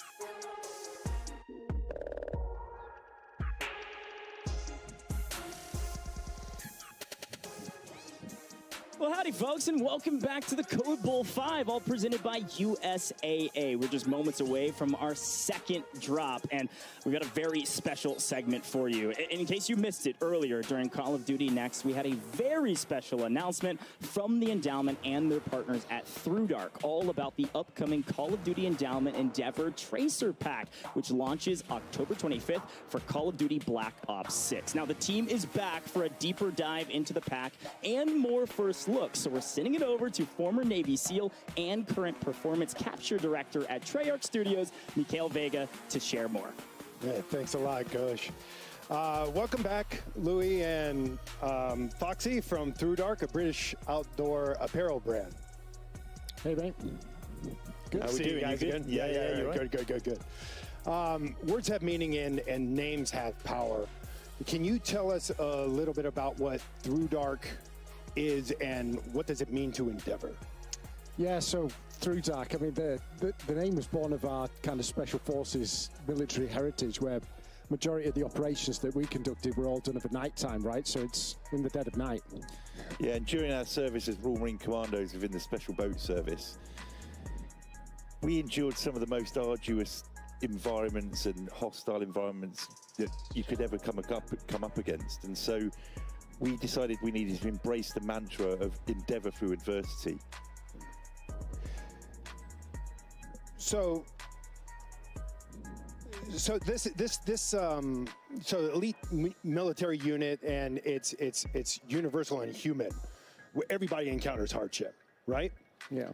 So I see that you're wearing the Through Dark logo as well. It looks familiar, unique. Can you tell us a little bit about its influence on the Endeavor Pack? Yeah, sure. So I guess it's the Through Dark logo is steeped in symbolism and combines kind of the military heritage of our Royal Marines beret, so the badge, and also with the ancient symbol of antimony, which is known as the wolf of metals. So in metallurgy, antimony devours all but the purest of gold, and its symbol represents the power of transformation. Yeah, and the chemical compound for antimony is our tip of the beret to the Special Boat Service teams we all served within, and our logo represents the brotherhood of arms for those who served, camaraderie of all who wear our gear to endeavor through adversity. Yeah, so this partnership with the endowment is intended to create meaningful impact in the lives of fellow veterans. In addition to the in-game pack, which we'll talk about next, tell us a little bit about the apparel line that you collaborated on with the endowment.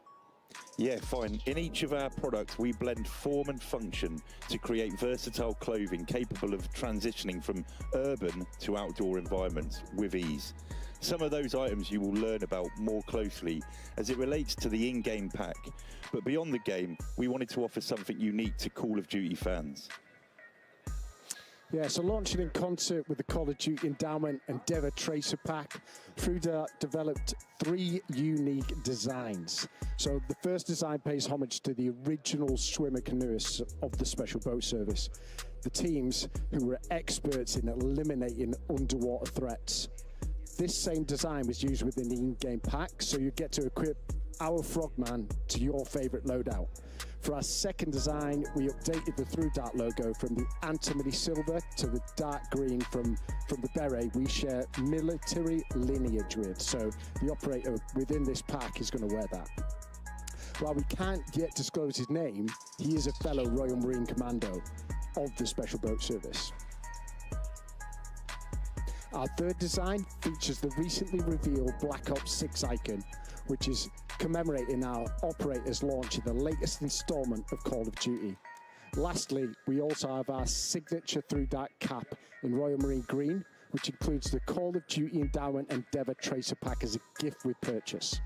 So be sure to grab your cap and redeem your free in-game pack while the gift with purchase opportunity lasts. A portion of proceeds from the sale of each item go towards the endowment's mission to place veterans across the US and UK into high-quality jobs. That's awesome apparel and incredible impact. To recap, you can get your very own Through Dark merchandise when Black Ops 6 launches on October 25th and help veterans find meaningful work. Beyond this merch drop, how did Through Dark apparel inspire the Endeavor pack? Well, when it came time to outfit the operator, we selected pieces from within our catalogue that are both functional and fitting to the Black Ops 6 narrative. More specifically, we catered the operator look to the 1990s SBS teams who specialised in maritime security operations. Since these teams operated on both land and sea, we ensured our operator was of the water by including a dive mask, emergency oxygen canister and chem lights, all within quick reach if they need to dive should that need arise. Yeah, beneath the gear, our operators cloaked in TrueDark's finest apparel, starting with the iconic stealth balaclava face mask. We outfitted the operator with the Foxy knit jumper, named after you-know-who, and our Heritech trousers for quick transitions in and out of the water. So there's quite a few components to the Endeavor pack. Which one is the most special to you and why? So, I mean, we're incredibly proud that our logo is going to appear in the game as the weapon champ. So, yeah, it's part of the pack. And then in Greek, that symbol, antimony, is broken into 2 parts. So, anti and monos, which translates to not alone. And as Foxy already stated, to Endeavour is human. We all face struggles in our lives. So our hope is that players equip this charm and remember they are never alone in whatever challenge awaits them. And as a UK veteran, the significance that this is the first endowment operator skin from the UK is my favourite aspect of this pack. It is incredibly humbling knowing that we get to continue serving the community we all came from, wearing the cloth of our respective nations, as proceeds from the sales of this pack will employ veterans in both countries. So should we give viewers their first look at the Call of Duty Endeavor Tracer pack? Let's do it. Let's do it. All right. Wow. All right. Well, there you have it. The Call of Duty Endowment Endeavor Tracer Pack launches on October 25th in Call of Duty Black Ops 6. So be sure to get the pack and join the now 3.5 million players who have outfitted their Call of Duty operators with endowment items to help us place more veterans into great jobs. Now, before we get into our second drop, we got to check in with Reflections with a very special guest. That's right, very special indeed. We are so lucky to be joined by country music star and Call of Duty streamer Kane Brown. Kane, it's great to have you here, man. It's a special event, one of the coolest I've seen in a very long time. Fits the theme of Black Ops 6, of course. And speaking of which, what do you think about the event as a whole, man? It's been fun. I've always got to see these on, like stream. So it's cool to be here and see all of my favorite streamers, actually meet them in person. Meet them in person is always cool. So gaming is fun because it's like you game with some of these people for years and years and years, and then you meet them for the first time ever, right? Yeah. So, like after years, and it's always a special. Did you meet anybody for the first time? Yeah, Huskers, Symphony. I got to meet Tactical Grandma. Which, Okay, yeah. I see her on TikTok all the time, so it was cool. Yeah, no, she's cool, man. Unique streamer for sure. Well, you're here, to drive awareness for veteran employment, which is really important. I'm a veteran myself, so, the endowment program is very near and dear and special to my heart. We're helping a ton of veterans out there. What does it mean to be here and team up with the Marines after all? Well, I got to hang out with the Marines last night. It was cool. Timmy fell asleep on me, so he couldn't come hang out with me. But I got to hang out with them. We ended up sneaking into the lobby and playing a little bit till 3 a.m. Don't think it helped us at all. But we're gonna bounce back after this next one. The Marines are a passionate bunch, though, man. They were telling me, like, yeah, dude, we got to hang out with him and play with him for like 3 to 6 hours. He's super chill. He's super cool. It's a good thing, actually, you didn't play with him, because then fall damage would have been a real thing with him. Well, hey, you also had a chance to get in and play Black Ops 6 today, which is super unique. Everybody's hyped up for it. I think it looks absolutely incredible. What are you most excited from, at least from what you play? What are you most excited from whenever it comes to Black Ops 6? I'm really excited because it's completely different from like the last 3 war zones, and that's what I play is Warzone. So sure, the last 3 war zones have been completely. This one's so much different. The movement, I love the movement. I think the mouse and keyboard, once they get that down, it's going to be nice. It's going to be nice indeed. Yeah. Anybody you want to shout out, man, before you get out of here? Because you still got like, what, 4 or 5 more games to go. I want to shout out to Aiden, man. Stop landing on me, bro. Hey, Aiden. 2 games, he's landing on me twice. Oh, man, he's coming for your throat. Aiden's a vicious player. He's a nice guy, but he's a vicious competitor. He's the only guy I'm scared of. Okay, fair enough. Well, Aiden, he's going to be haunting you in your dreams over the next 3 games, brother. Well, I appreciate you joining me, man. And hey, thanks to Kane. And by the way, if you are watching at home and want more or want to catch more of Kane, make sure to check him out at twitch.tv/Kane Brown. Well, there it is. He's got to get back to playing, and I got to get back to, well, doing my job a little bit more. Tiff Ghosh, back to you. Well, hey, I love it. Taylor Reflections Noble. I'm here with Katie. And Kane Brown, Katie, my goodness, not only is he excited to be here, he's playing, he's also apparently playing until 3 a.m. last night to try to prepare for this. So talk about a killer, man. This guy is so cool. I had a chance to hang out with him a couple years ago as well. And he's so passionate about gaming. I even saw that the team got to go see him at his concert where he actually had a big Code Bowl banner. It was wild. That is actually incredible. And I think watching the way Code Bowl has expanded out and brought in all of these amazing people from all these different walks of life, music and otherwise is super, super dope. So shout out to Kane Brown for joining us. But Aiden's picking on him. Aiden's bullying him. I know. That's not fair. It's not fair, but at the end of the day, I know Kane Brown can take it, and I know he's a true competitor as well. This guy grinds the game, by the way. He plays a lot of Warzone. If you haven't checked out his channel, you should, because it is pretty impressive what he's able to do. He's dropping nukes with Bobby Poff and everybody in between, okay? So this guy's done it all. Not only a superstar, but also a great player. But we've got a lot to talk about before drop 2. Katie, we see an incredible scoreline from our Space Force at the top. 40 points is unreal. I mean, at a certain level, you're playing 4 total drops. If there's any semblance of consistency, we can only expect to see Space Force at least top 3. Hopefully not a Silver Surfer yet again after a couple back-to-back seconds. But the question is really, where is everybody else? I think that's the thing I'm most excited about this leaderboard, is seeing how close these teams are. So Katie, walk me through this leaderboard. It's here. Talk to me about what you're seeing. Take a look at this first place U.S. Army Esports, that 49 total points. And that's great, though. You get the 30, you get the 19 there. Space Force, though, right behind them. We talk about that 40 bomb. They won map 1, but unfortunately, the other side of the branch duo only getting 4 points. So neck and neck. I love that this is competitive, but U.S. Army, Space Force, they were the ones in those final 2, and they're the ones in the top 2. And this is where this format is so incredibly unique. You see Space Force Gaming 2 drop 40 points, but because their counterparts only dropped 4, they're not in first. And that's what we're talking about. You have to have a hyper-consistent total of both of your trios. So here's a look at the individual standings from that last one. And yes, Space Force Gaming on top with 40, but it was U.S. Army in second with the 30-point total tally. What an incredible scoreline. A ton of kills their way as well. with only a 1.5x multiplier. That means likely, by the way, the U.S. Army, I think they had more kills than Space Force. They just didn't get as big of a multiplier. But here's a look at the bottom half of that leaderboard as well. Yeah, unfortunately, the Royal Navy maybe not off to the best start, but it's only up from here. You're going to have a lot of learnings from map 1, but I think it was the Royal Air Force and the Royal Canadian Air Force. They were right behind in that 3rd, 4th positioning, and they were sitting at about 22. I think they were tied at 22 or 21 points each.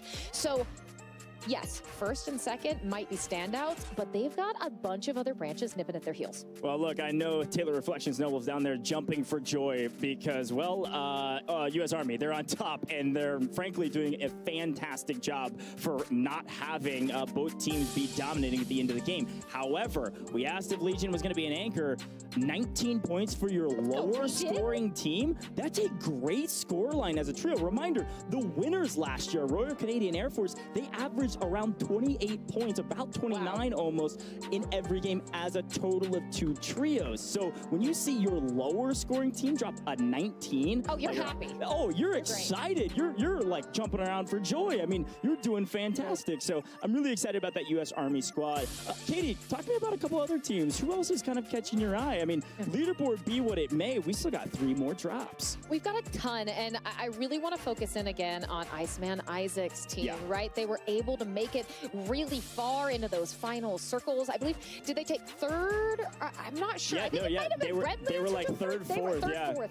So I think we talked about that IGL. We talked about the leadership that you can get out of a veteran like Iceman Isaac, and I think it's only up for them. They've got to feel good about map 1.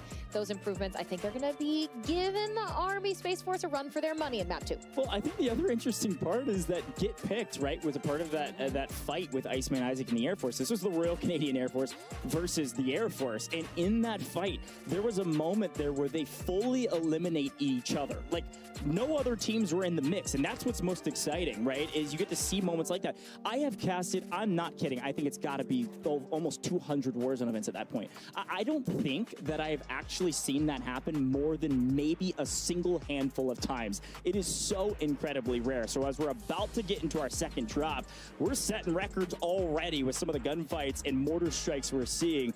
If both of those teams don't eliminate each other, one of those teams could have won. They were down, could have been revived. Anything can happen. It's Warzone.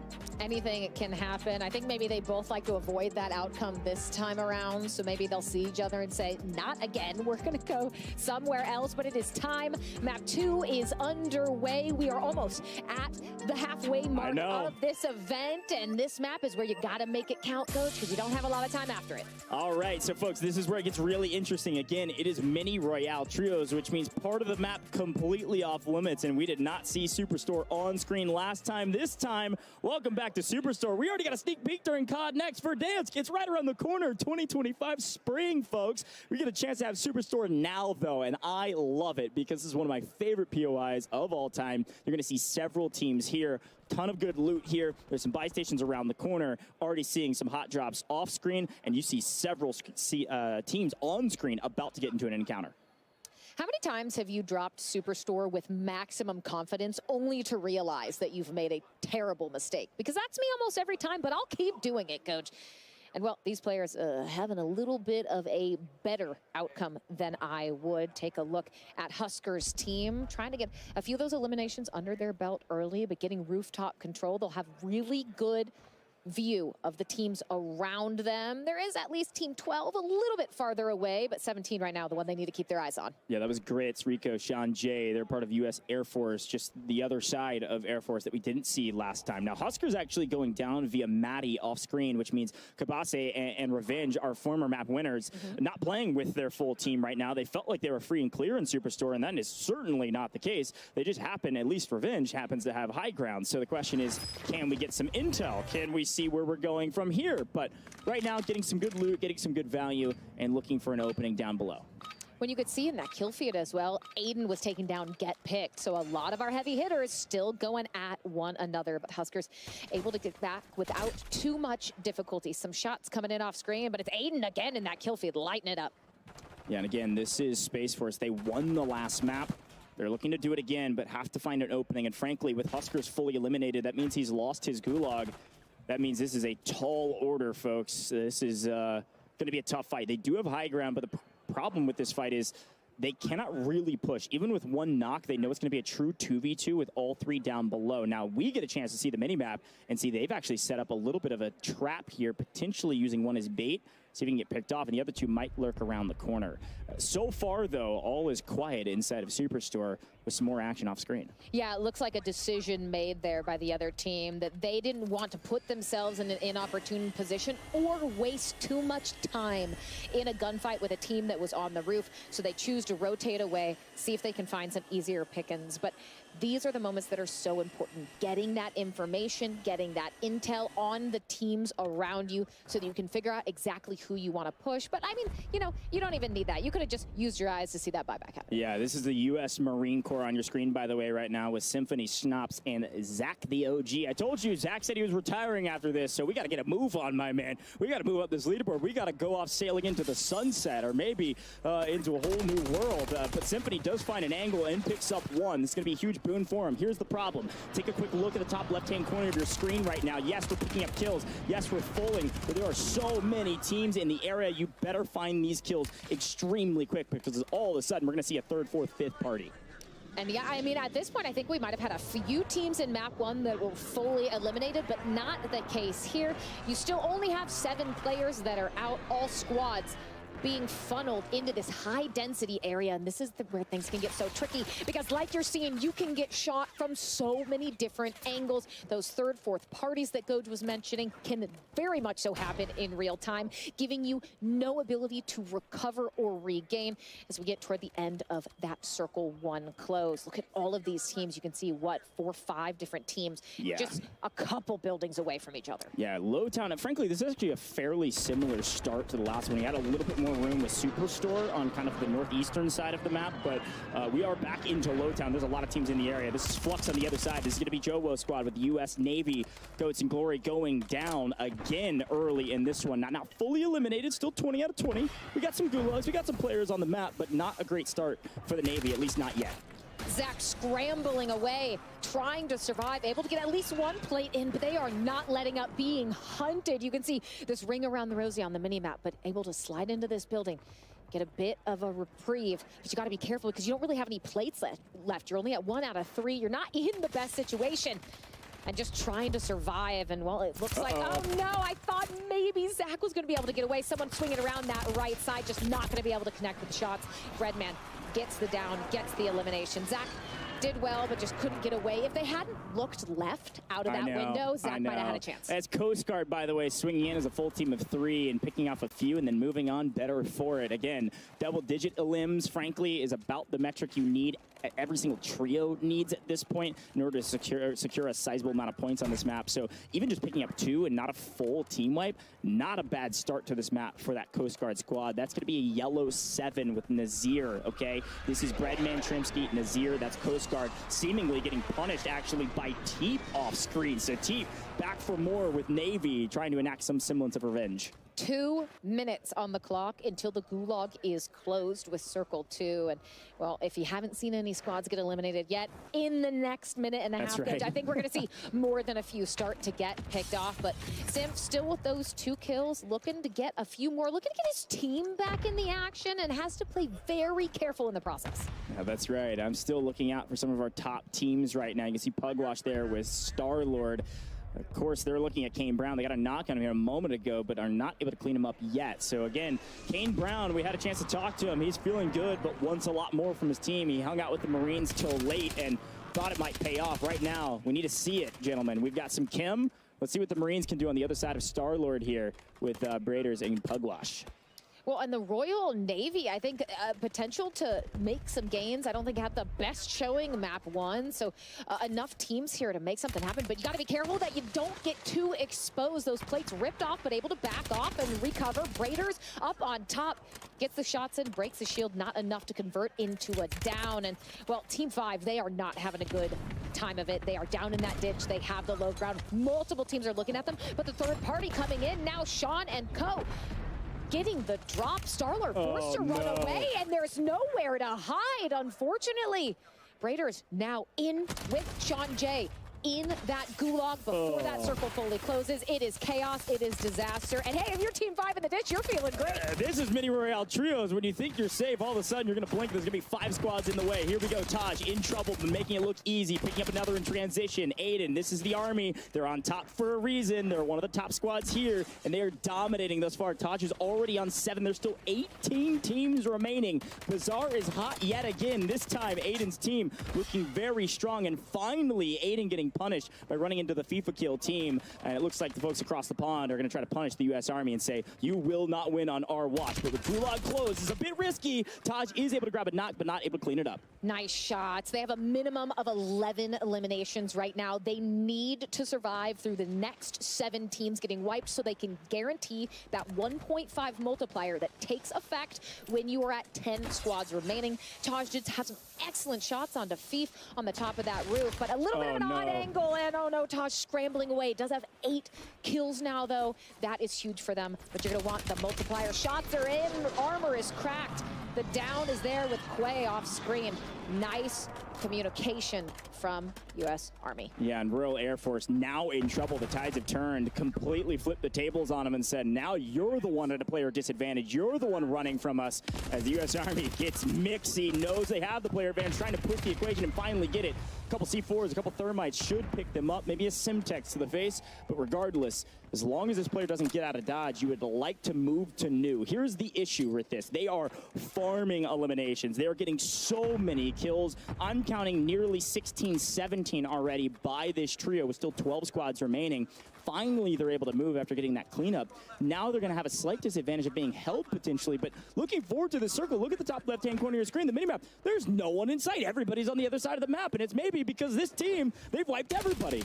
No, you're just hanging out, Sean J. Well, Sean J. not getting anywhere fast. Taj, easy pickings, just 2 teams, and they get that multiplier. Goach, that's going to be massive. And we see squad 12 is full wiped, 1 squad away, and they are putting themselves, the U.S. Army, in fantastic position to be able to close this out. But Revenge, we saw the interview earlier. U.S. Space Force, they want to get it done. Revenge going to need a couple kills, though, for that multiplier to be useful.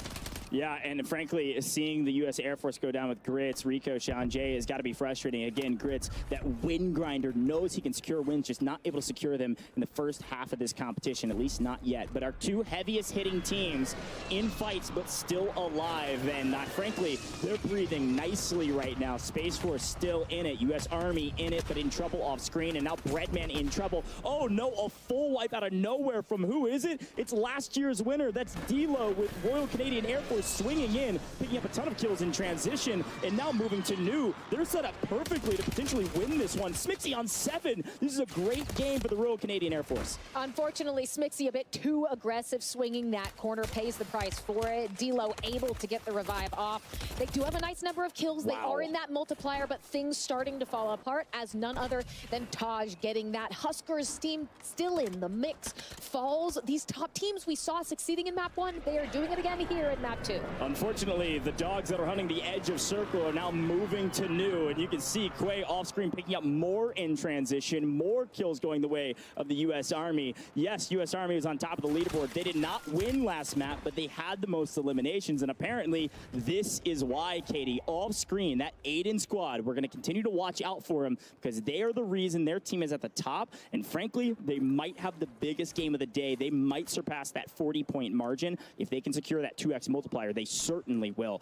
Albeit, this squad on your screen, this is the team that everyone has a target on. Every single squad I asked when we were waiting for this competition to start, they said that the Royal Canadian Air Force is the team to beat. They're the team with the big target on the back. Everyone wants to kill them and maybe shoot some bodies as well. I love this angle from Smixy. You're just never going to expect the multiple angles here when you funnel through this tunnel.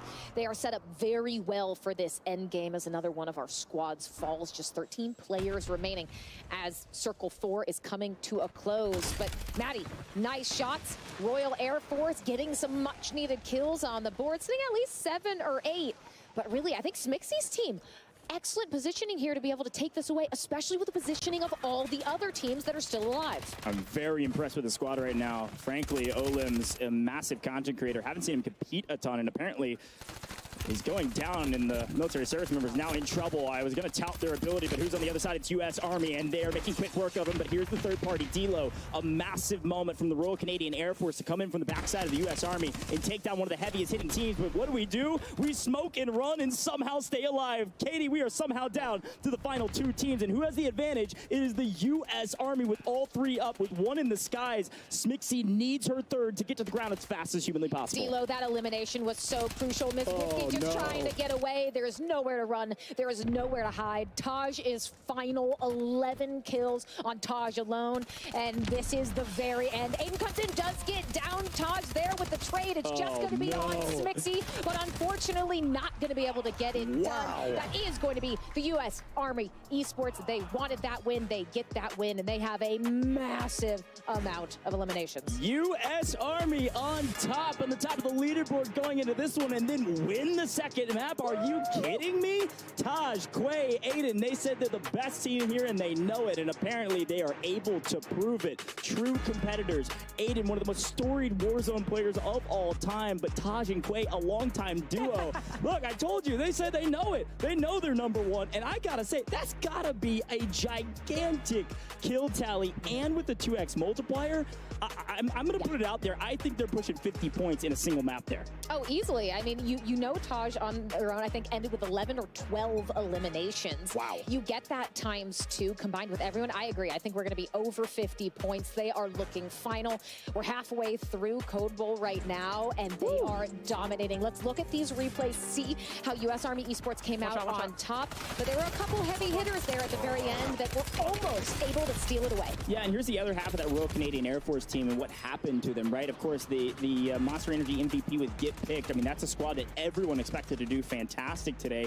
Didn't have a great showing here in the map, too. You saw Zealander getting cut down in Bazaar. The key to success here, though, is getting to top 10, and we're seeing a lot of teams that need the multiplier bad, falling 11th or 12th, and even at the very beginning of the lobby, using up your gulags early, it just sets you on your back foot the entire time, and you don't have the resources to get buybacks, or you haven't picked up a lot of flares that we're seeing. Again, not ranked playlists. There's a lot of ways to get your teammates back, but you have to have the resources. So if you can keep the momentum like the U.S. Army, I mean, fantastic plays, but you can just tell from their gameplay that they know how to play together, verbally or non-verbally. Great communication. Great communication does make or break a lot of these teams, especially when you get to that chaos of those final circles. You need to have those effective comms. Again, this is where we saw Smixy's team shine, but it's D-Lo and that down in the smoke that didn't convert into a kill that sealed this for U.S. Army Esports. You could see that Lethal was thrown out in the smoke,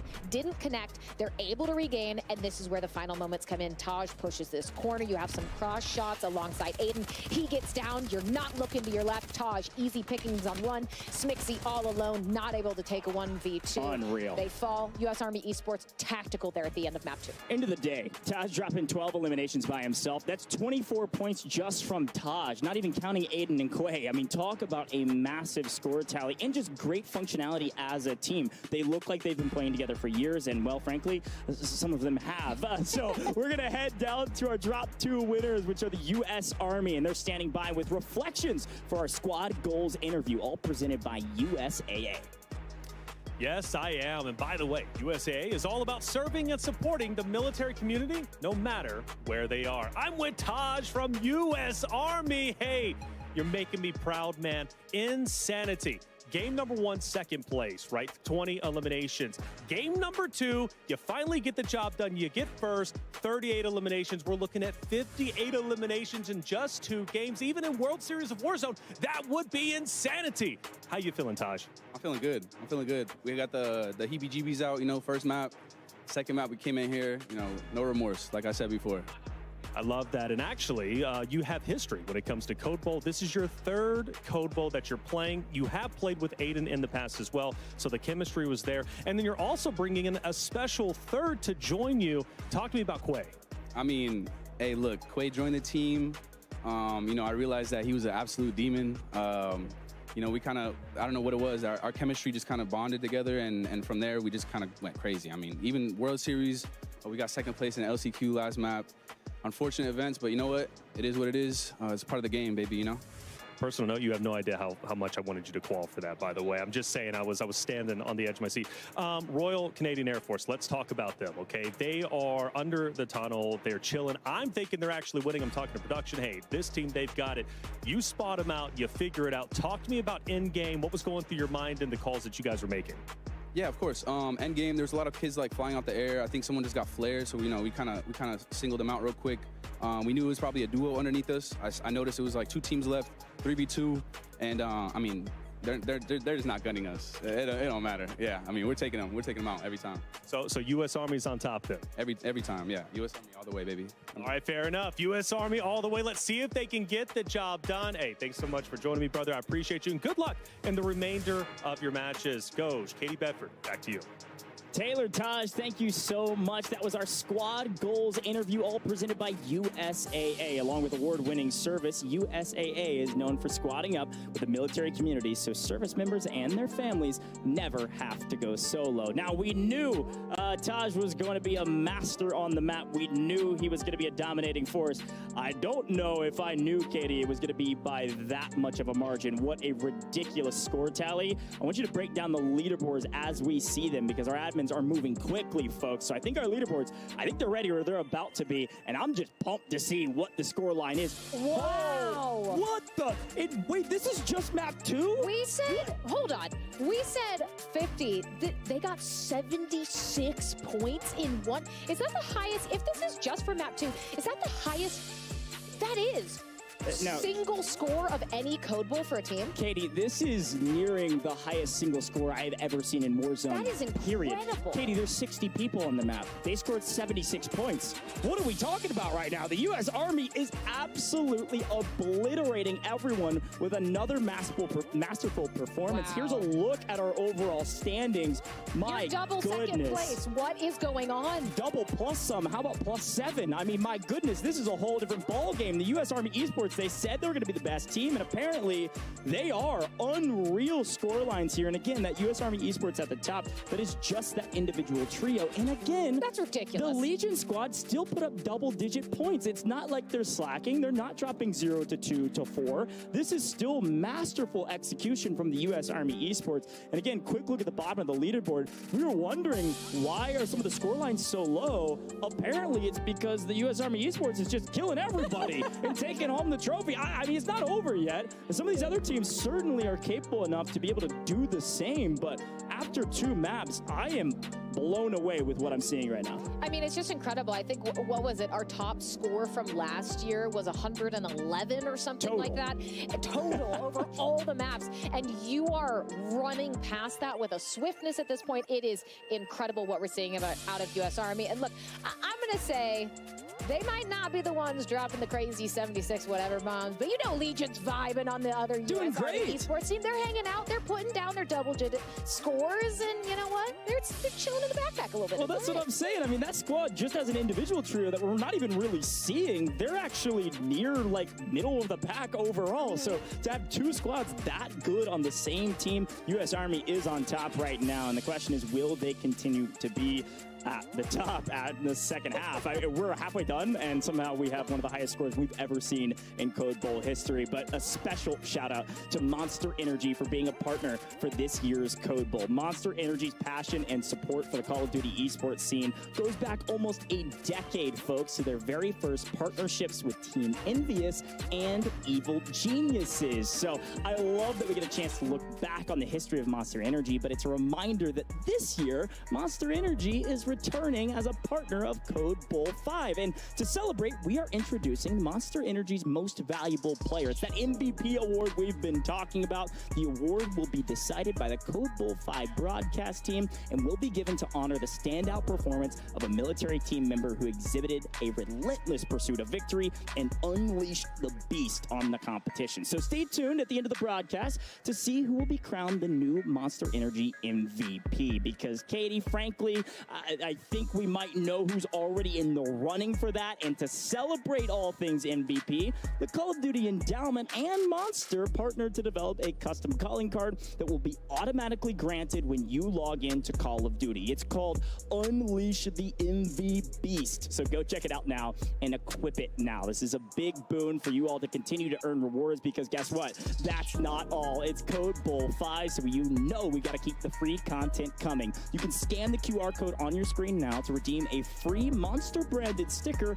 and a weapon vinyl. So thank you to Monster Energy for making this all possible. And also, reminder, quick tech tip, you can screenshot this if you're on a cellular device or a mobile tablet or something of the sorts, and just click the QR code because it's a great way to earn rewards. But look at that. Also, by the way, with Monster Energy, the recipient's going to receive the Monster Energy MVP Award and be crowned this year's Monster Energy MVP of Code Bowl. But look at the award that they get. They get this incredible ring, Katie. I mean, it's so good. And frankly, I had a chance to hold it. It is quite weighty. So based on what we've seen thus far, I kind of spoiled it. Who you think's in the running for maybe that MVP award, all brought to you by Monster Energy? Look, I'm not saying it's the player I highlighted at the beginning of Code Bowl, but I mean, Taj has just looked red hot. The entirety of U.S. Army Esports, that second team, has looked exceptional. Yeah. But I think Taj really has been a standout so far. We'll have to see. Of course, we're only halfway. You know, anything could happen.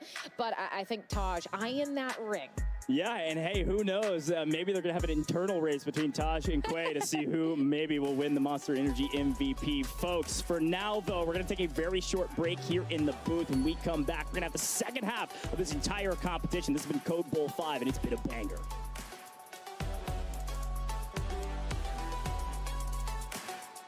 Code Bowl 5 is brought to you by USAA. USAA's mission is to serve the military community and their families wherever they may be. Come learn more at usaa.com/gaming. Corsair. Experience the world of Call of Duty with Corsair, the official gaming hardware and peripheral partner of Call of Duty and Call of Duty Endowment. Visit corsair.com/Call of Duty for more information. Monster Energy. Starting September 1st, head to callofduty.monsterenergy.com to see how you can earn bonus in-game rewards for Call of Duty Black Ops 6. And Pilot Company. Starting October 27th, Pilot Company will be partnering with the Endowment for the 5th year in a row. You can round up your change in-store at checkout with 100% of funds going to getting vets into high-quality careers. Through the partnership to date, Pilot Company and the Endowment have helped over 7,150 vets gain meaningful employment. If you head into any Pilot or Flying J location, you can join in on the fight to help get our veterans back to work. The Black Ops 6 multiplayer beta kicks off in 2 days on August 30th.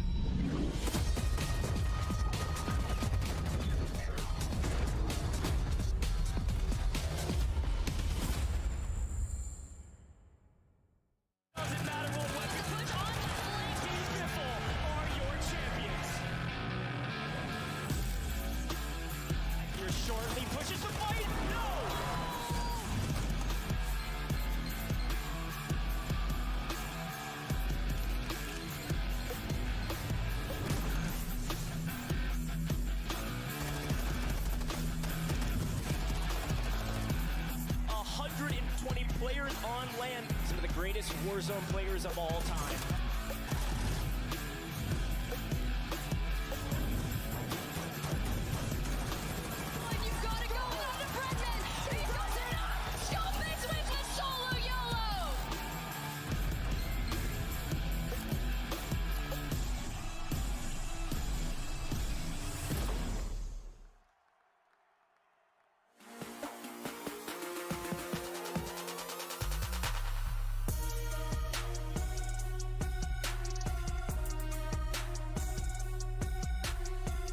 Welcome back to Code Bowl 5, all presented by USAA. We are almost ready for our third drop, Katie, and I am so excited that we are here because this has been a monumental Code Bowl thus far. U.S. Army is on top right now, and I think the big question in my mind is who can take them down?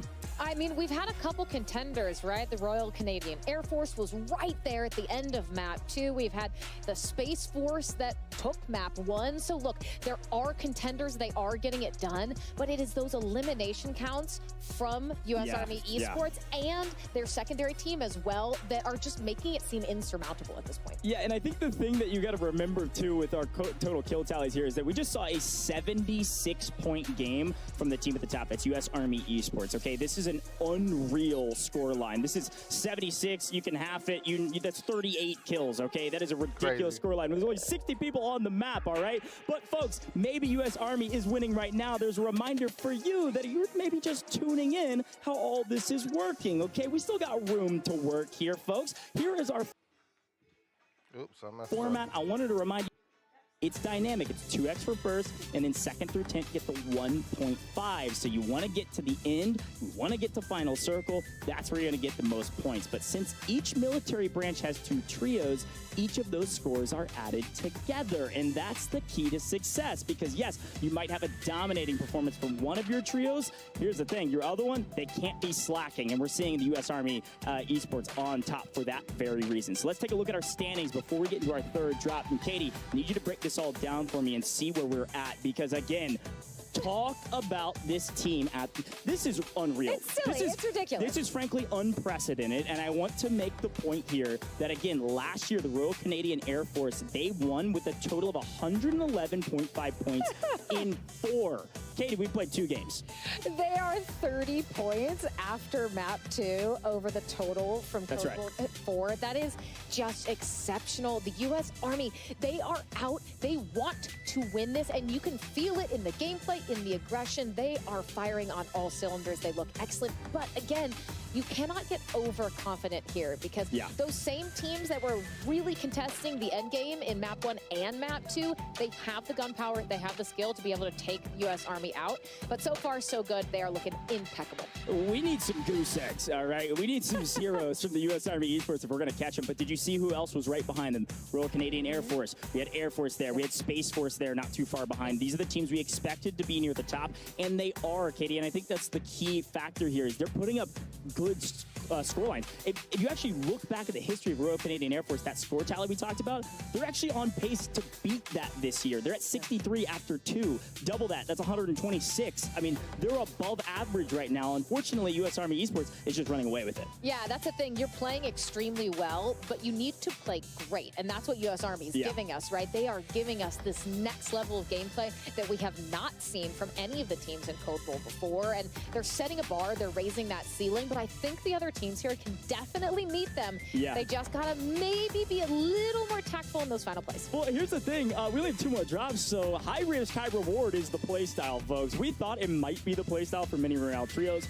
We knew some teams were going to swing for the fences and just go for broke. And some teams maybe have gone for broke and achieved broke, unfortunately. But that's what it takes at this point. If you want to be near the top, it is high risk, high reward all day today. So you got to catch Army at the top. We're going to do it by swinging big. So I think we're going to see a lot of teams trying to hunt down this squad, Katie. I think we're going to see a lot of teams play hyper aggressive, especially when the Gulag is still active. I mean, there's a lot of room for error here for U.S. Army. They've got a massive margin. So unfortunately, that means U.S. Army also going to continue to swing for the fences. Yeah, I mean, I think if you're one of these teams that maybe you know at this point, final 2 maps, you just don't have the scoreline to get there. If you see Aiden, Taj, or Quay on U.S. Army Esports in that kill feed getting down, anything like that happening, you should be sprinting toward them to play spoiler.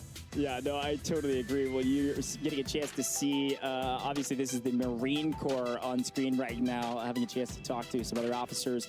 An incredible moment here. Again, Symphony has joined this squad. Zach the OG, Snopsh, Cryo, Spiffy, all here, talking to our Marine Corps folks. And I love that we get a chance to see this as we're waiting on our game to get started, because this is the nature of the game, right? Code Bowl Bowl is super competitive. Everyone wants to win. There's trash talk, there's banter, but at the end of the day, we're here to celebrate our military service members, and we want to thank them for their service as well. It's been an incredible event thus far. We still have 2 more to go.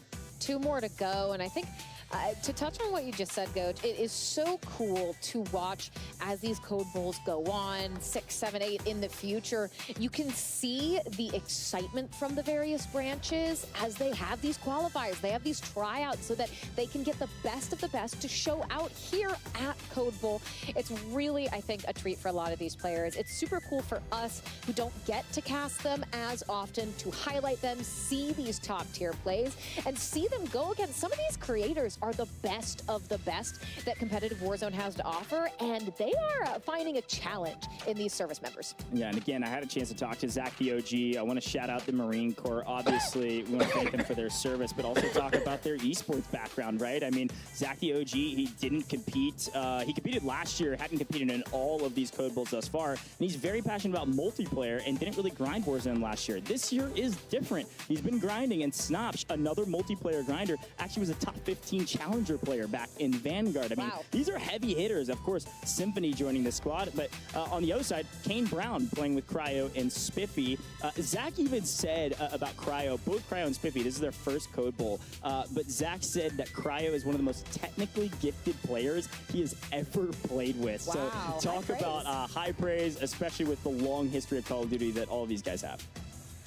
Well, and I think not only are they having so much fun here, like you've got to think that they're already looking ahead as well for Black Ops 6, what that's going to offer, getting to potentially do that Code Bowl in the future with that Omni movement. I think there's just been a ton of news, excitement, high-octane plays through all of the events today. COD Next now into Code Bowl, but you said it right, we are not done yet. We still have 2 more maps, and then we have the solo YOLO. And I think that solo YOLO is going to be really exciting because your teammates, your comrades in arms, you're going to be gunning them out of the sky when you see them. Yeah, the Corsair Solo YOLO, first of its kind here for Code Bowl. Such an incredible moment down the line. Of course, it is no holds barred. There is no teammates or anything. There's no friendship here. There's no friendship. Everyone for themselves. Of course, still a lot of pride in those military branches, but even still, it will be playing for your life and your life alone when we get there. But again, halfway through our competition thus far, 2 more to go. So as we continue to take a look at not only this amazing conversation, but also all of our players in the area. You can see Mikau there as well behind. Had a chance to talk to him a little bit before, as well as the Through Dark folks. Just a great moment and a great picture-perfect moment. We're going to be able to snap the picture here as well to commemorate this event, because this, again, this is what it's about at Code Bowl, okay? I'm a fiend for the competition. I'm a fiend for the storylines. But at the end of the day, this is why we are here. So I love that we had a chance to shout this out, and also thank USAA for making it all possible. Yeah, this is very, very cool. You said it, right? The camaraderie is just across all of these teams and bringing them together here as well. Watching them spend time talking with each other, getting to know each other, maybe some banter, some friendly trash talk before we jumped into the actual matches. It is super, super cool to watch. But these teams, they got to make sure to lock in. We've had some downtime between map 2 and the start of map 3. And sometimes you don't want to get cold fingers. You got to stay warmed up for that drop. Yeah, hey, I gotta say, I saw Kane Brown in the Marine Corps drip, okay? He's dressed in the kits, all right? He's ready to go. He's playing with his team, so looking fresh and excited to see what he can do in the second half. Katie, I think it's worth mentioning, while we have a chance to kind of look back into the game here over the shoulder, we've seen some of the different weapons that some of our players are using. And yes, yeah, I know there's some nerfs happen recently, some changing of the metas, but frankly, STG definitely on top. However, I want to point out, I have seen that Polmiat come out into the play. I saw Iceman Isaac using it. This is the big LMG, all right? And I was even talking to some of the devs behind the scenes, and they were like, hey, if you didn't know, this new update, Polmiat, it might be the best weapon. TTK-wise, it might be at the top. The only problem with it in a competitive setting is that it's a little bit less wieldy, if you will, a little unwieldy comparatively. A little awkward, a little cumbersome. A little cumbersome. Yeah, you post up, you have sights on lane, that LMG, oh, you are going to have a tough time going up against that mag size as well. It can be extremely oppressive, but if you're close quarters, well, that's where things could get a little bit dicey. We did see a couple snipes. Said you were Smile and wave, my man. You are not the anchor that Taylor said you were. You all are doing fantastic. And frankly, I think this is a team effort. As much as we're touting Taj and as much as we're touting Quay and Aiden. Oh, they've been playing phenomenally. This is what I'm talking about. Having a team that is your quote-unquote backup team, your secondary team, still be in the middle of the mix on the leaderboard is a huge feat to be able to topple everyone else. And it's, again, a reason why they are up by so incredibly much. And that's what we talk about, to be able to have both of them working in combination with one another. And they might not necessarily be calming that or paying attention to what the other team's doing. But when you are supporting, when you are consistently getting that scoreline for your individual team that is in those high teens, low 20s, that is going to make a difference. I don't think either of these teams in these two drops have individually had single-digit scorelines at the close of a map.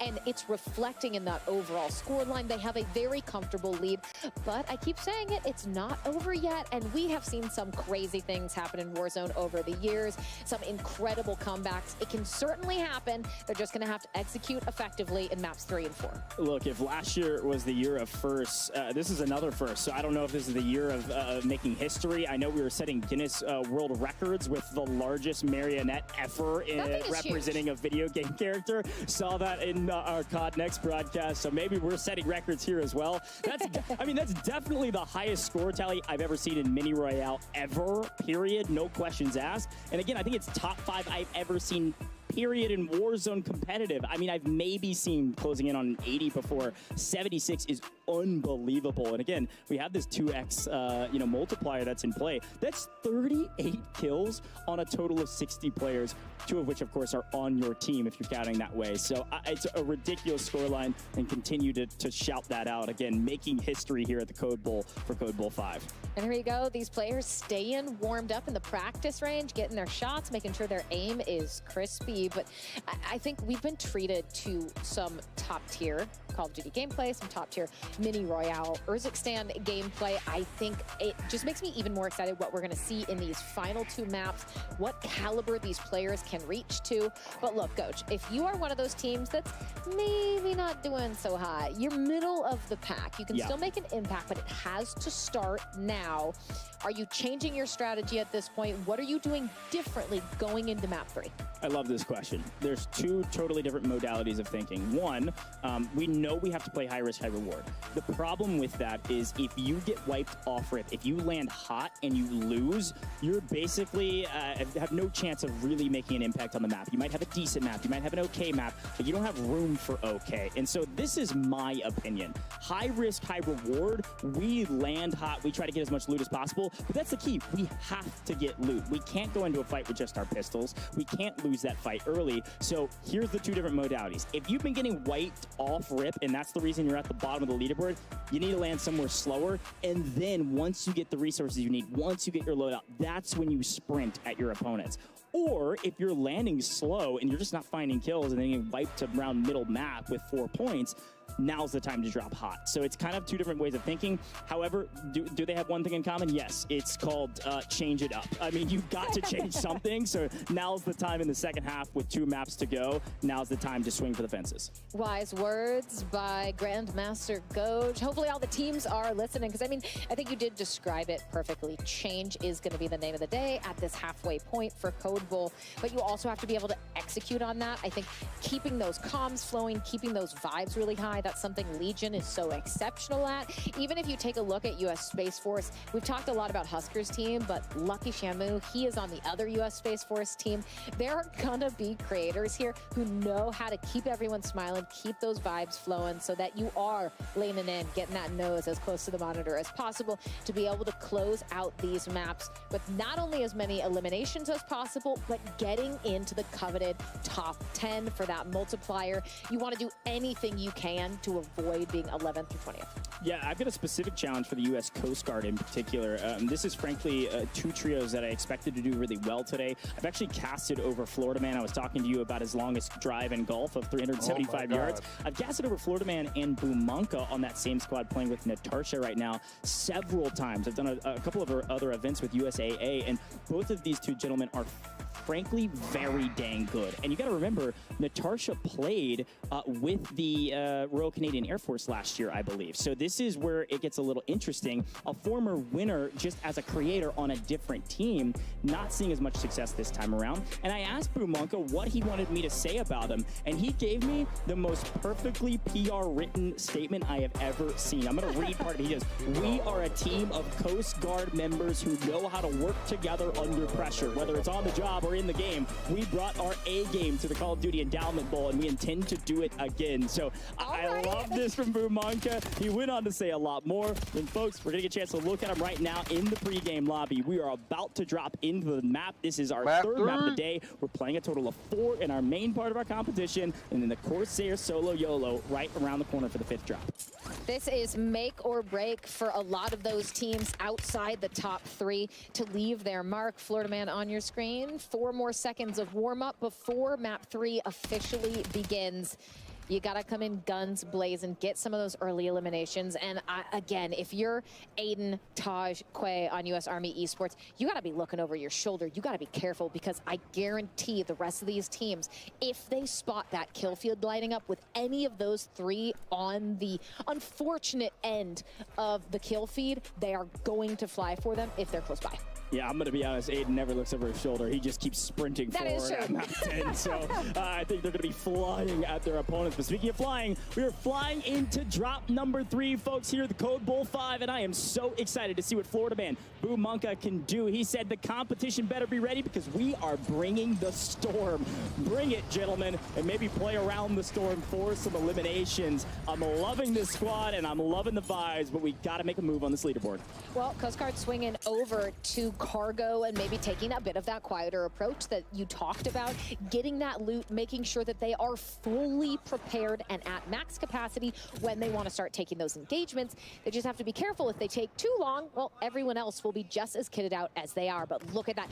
Aiden's team, US Army Esports, they are in it already. Aiden already with the kill. Not what you want to see if you are everyone else. Yeah, and frankly, this is a great start for them yet again. Finding a couple eliminations and finding some loot early. Opal Palace is a great drop spot. A lot of folks, when we play big map, favor this position and fight around this position. There's always a couple teams here, and Taj seemingly has spotted one out in the open. He's got high ground, but unfortunately, Peeker's advantage. Phoenix picks up one on Taj. This is a huge boon. You see that name in the kill feed, you see Taj, you know you have to wipe this squad, Katie. You shouted it out, and I love this note. If you see those names, if you see Army on the other side, you have to fly at them, even to a detriment of yourselves, because you have to make sure they don't secure another big map.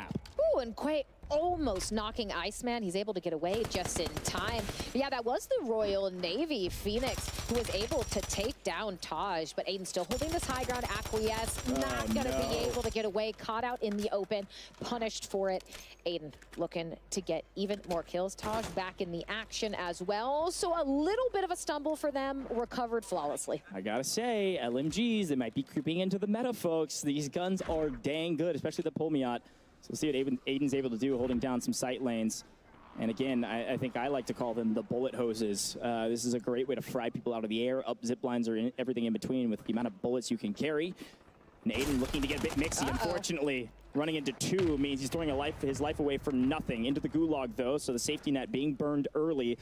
Everybody else smiling as they know that Army in a bit of trouble. But if we've seen anything from these gentlemen, and we know that they are able to get back into the map and restabilize maybe faster than anybody else.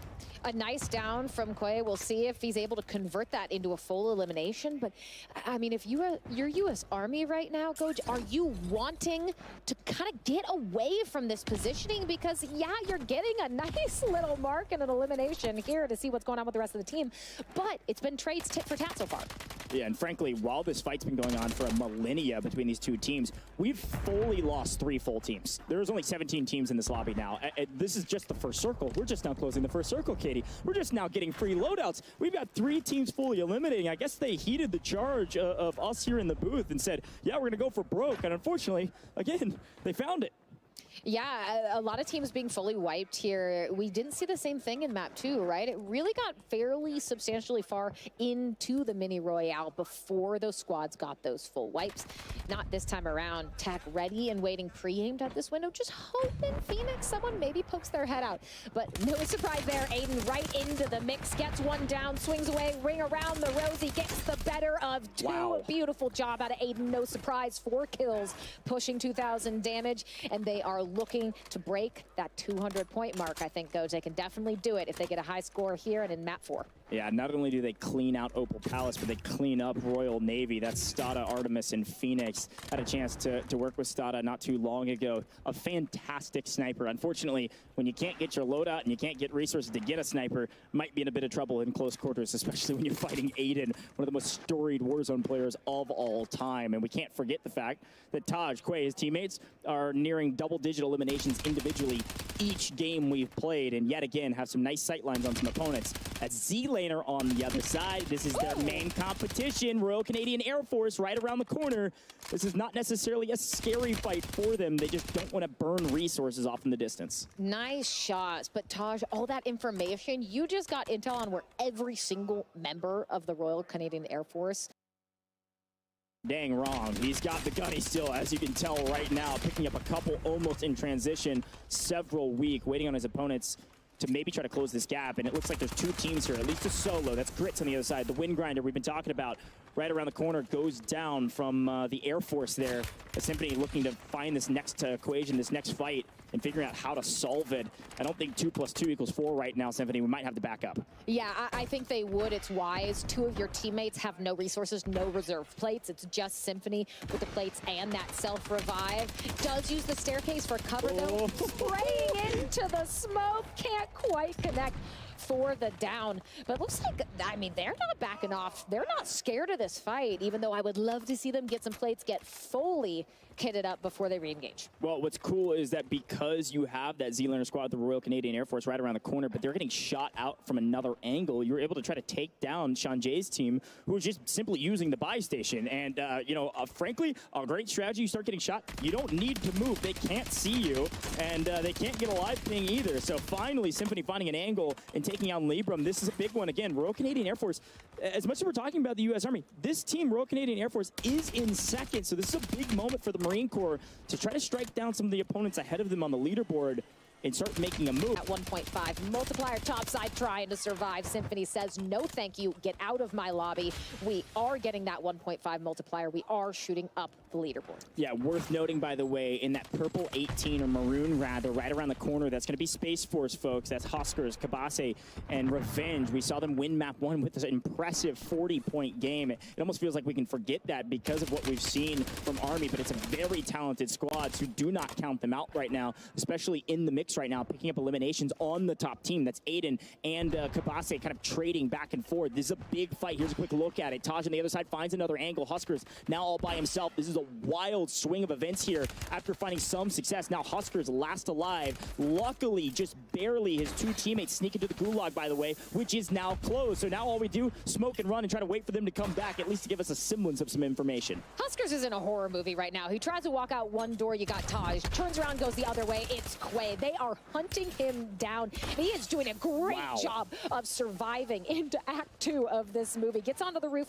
a little bit of a moment to breathe, drops right on top of Aiden. An amazing fight. Unfortunately, though, will get traded, will get taken down. Smokes there, Taj picks Aiden back up, but look at this, 7 kills on Aiden alone. U.S. Army Esports are looking good, but Huskers they will not die. No, they won't die, Katie. No, I said it's a horror movie. You think you take the bad guy down, but he's magical. He's getting right back up. I'm sorry. I couldn't even control that. I cut you off on accident there because they won't go down. Every time we think they're in trouble, they will not fall. It's insane. Well, and I think I love that you did point that out because it goes back to what we were talking about with utility efficiency, money efficiency. They are always prepared to instantly get that revive, That's right. have those smokes, have everything they need to recover if someone is a bit too aggressive, too overextended.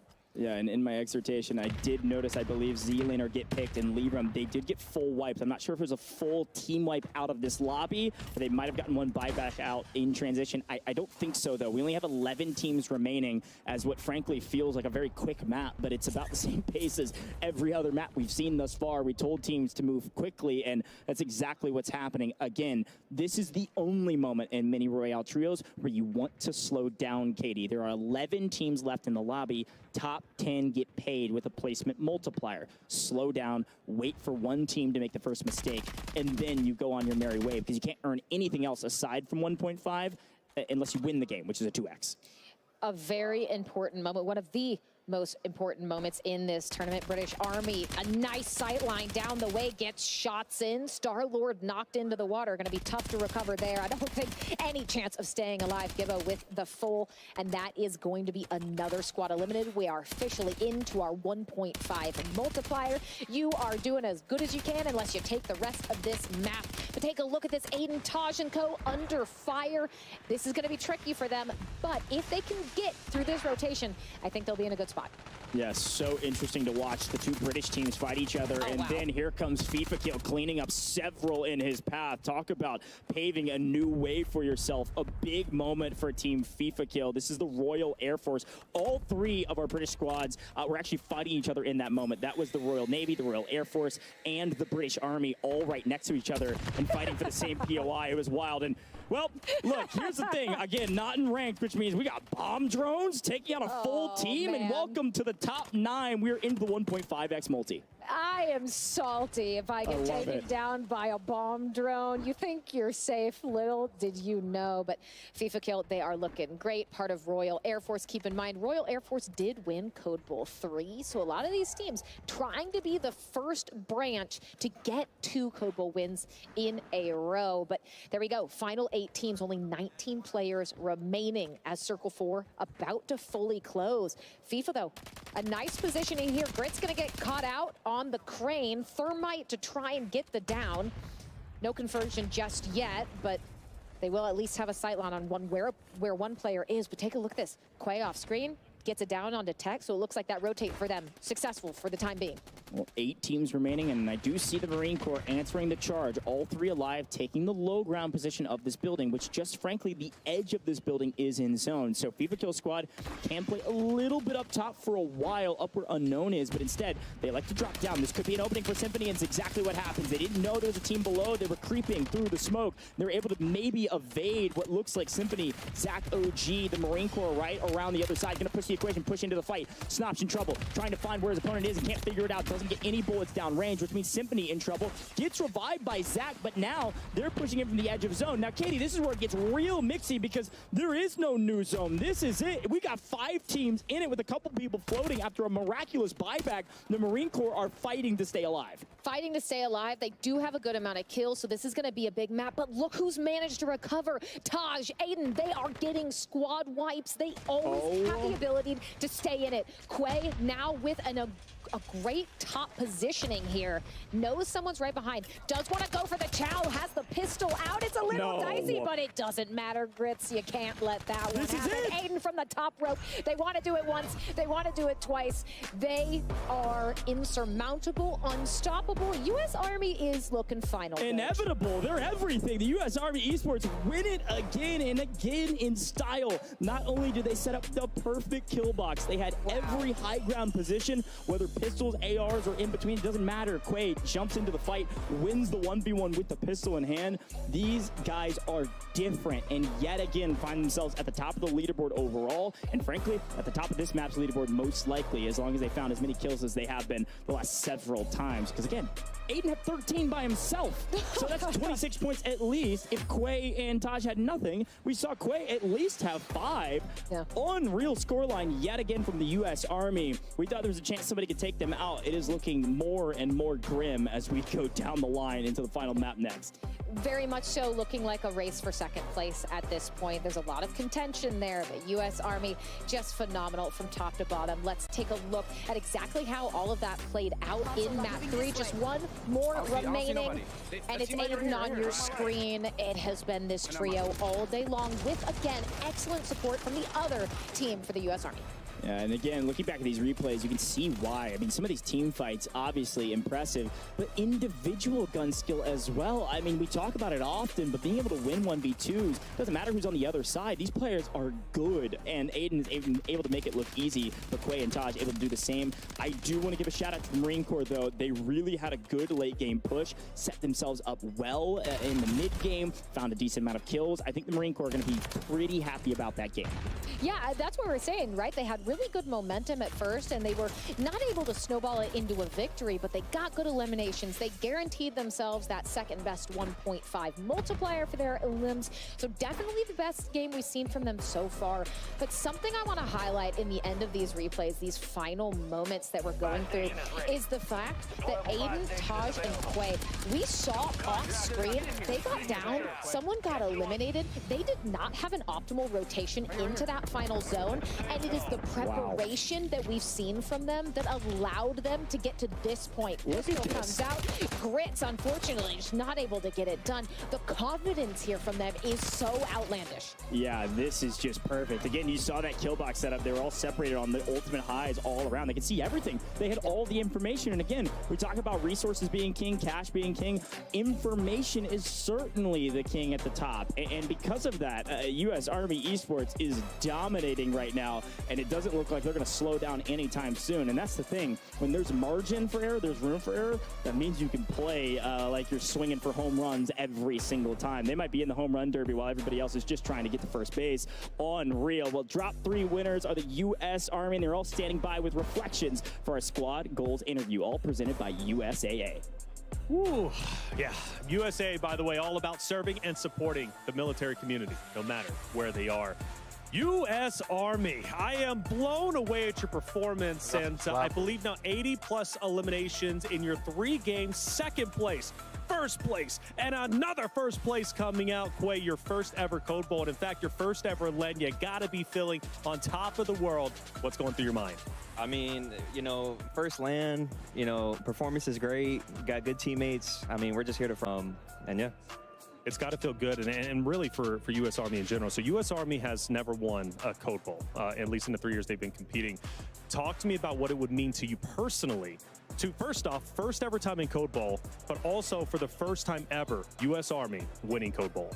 I mean, it would mean the world to me. You know, we already, you know, sacrificed ourselves to, you know, be a part of the Army. But we just do this, you know, on the side as like a volunteer thing. So, yeah, it would mean the world. Well, talk to me about that sacrifice, because you're right, it is a sacrifice. I was in the Army myself. You know, gaming isn't easy, especially if you're active. I don't know if you're active or reserve. You're active, so, I mean, you're constantly working. But you find a way to merge the two, right? Because, I mean, you played in World Series of Warzone qualifiers. You nearly made it, right? That's second place. And, again, I was on the edge of my seat. So I told Taj the same thing. But what's that work-life balance? And how do you manage it, managing to stay at the top of the food chain, but still be in active duty? Well, so when it comes to like work weeks, you know, after work, I'll play the game probably 2-3 hours a day. You know, we'll just play like chows or something like that. Weekends, I can play some more. You know, that's our free time. But yeah, what was the second question? I'm sorry. Well, just the work-life balance, man. I mean, it's not easy because, again, not only are you at the top of the food chain here, but also in the competitive scene. I mean, you're one of the top players out there, and World Series Warzone next year, who knows where you'll be. Yeah, hopefully we make it. Because second place, yeah, that broke my heart. Yeah. Broke my heart. Broke my heart as well, brother. Well, one more game to go. You guys lead by a landslide at this point. Of course, unofficially, we'll see where they're currently at, but well done, brother. One more game to go. Let's see how well you do. All right, let's send it back up to the desk at U.S. Army. They're on top. Thank you so much, Taylor Reflections Noble, and thank you to the U.S. Army. Quay, of course, a fantastic player, Katie, and of course, that was our squad goals interview, all presented by USAA. Along with award-winning service, USAA is known for squadding up with the military community so service members and their families never have to go solo. And again, these guys are really showing out right now after the third drop. Back-to-back winners, might I add, and frankly, I can only expect them to be near the top of the leaderboard, Katie.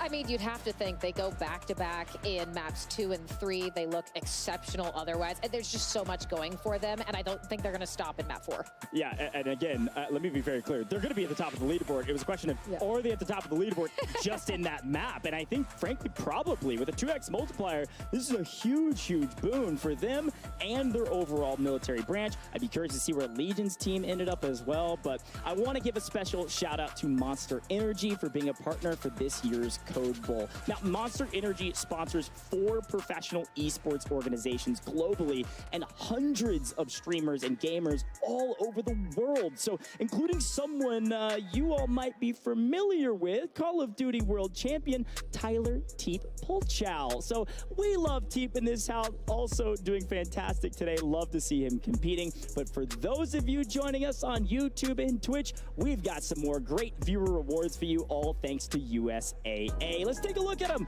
What are our viewer rewards? I got to remind you, because available today only and earned by watching our Code Bowl 5 broadcast on YouTube or Twitch are 4 in-game items that you can equip within Modern Warfare 3 and Warzone that show your support of the endowment. The Please Rewind weapon charm is yours for the taking, so just be sure to return this vintage VHS video cassette from the start. Now, I love this one, Katie. This is maybe one of my favorites here for our viewers. We've got to give them their credit here because they continue to earn rewards just by watching this incredible broadcast. But talk to me about that weapon charm. It's pretty cute.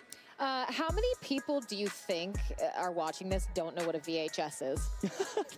I know we do. We do, but they might not. That's right. There's a chance that I don't. I know the Condex was talking about a lot of the same. All of us starting to age out. The nostalgia, this is our home, right? It feels good for us, but we can educate, all the younger kids in attendance. That's right. Well, don't forget, right after Code Bowl 5, the action continues with the Solo YOLO Challenge, all presented by Corsair. Watch as players go head-to-head in a high-stakes battle for glory. It's every person for themselves. You're going to want to stick around. You're not going to want to miss this. It is going to be a dynamic end to this whole broadcast. But, folks, we're going to head to a very short break. And as we do, refresh, get some water, and then come back for the final drop of Code Bowl 5.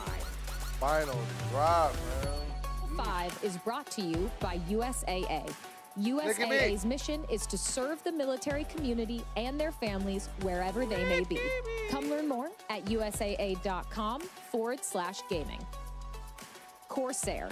Experience the world of Call of Duty with Corsair, the official gaming hardware and peripheral partner of Call of Duty and Call of Duty Endowment. Visit corsair.com/Call of Duty for more information. Monster Energy. Starting September 1st, head to callofduty.monsterenergy.com to see how you can earn bonus in-game rewards for Call of Duty Black Ops 6. And Pilot Company. Starting October 27th, Pilot Company will be partnering with the Endowment for the 5th year in a row.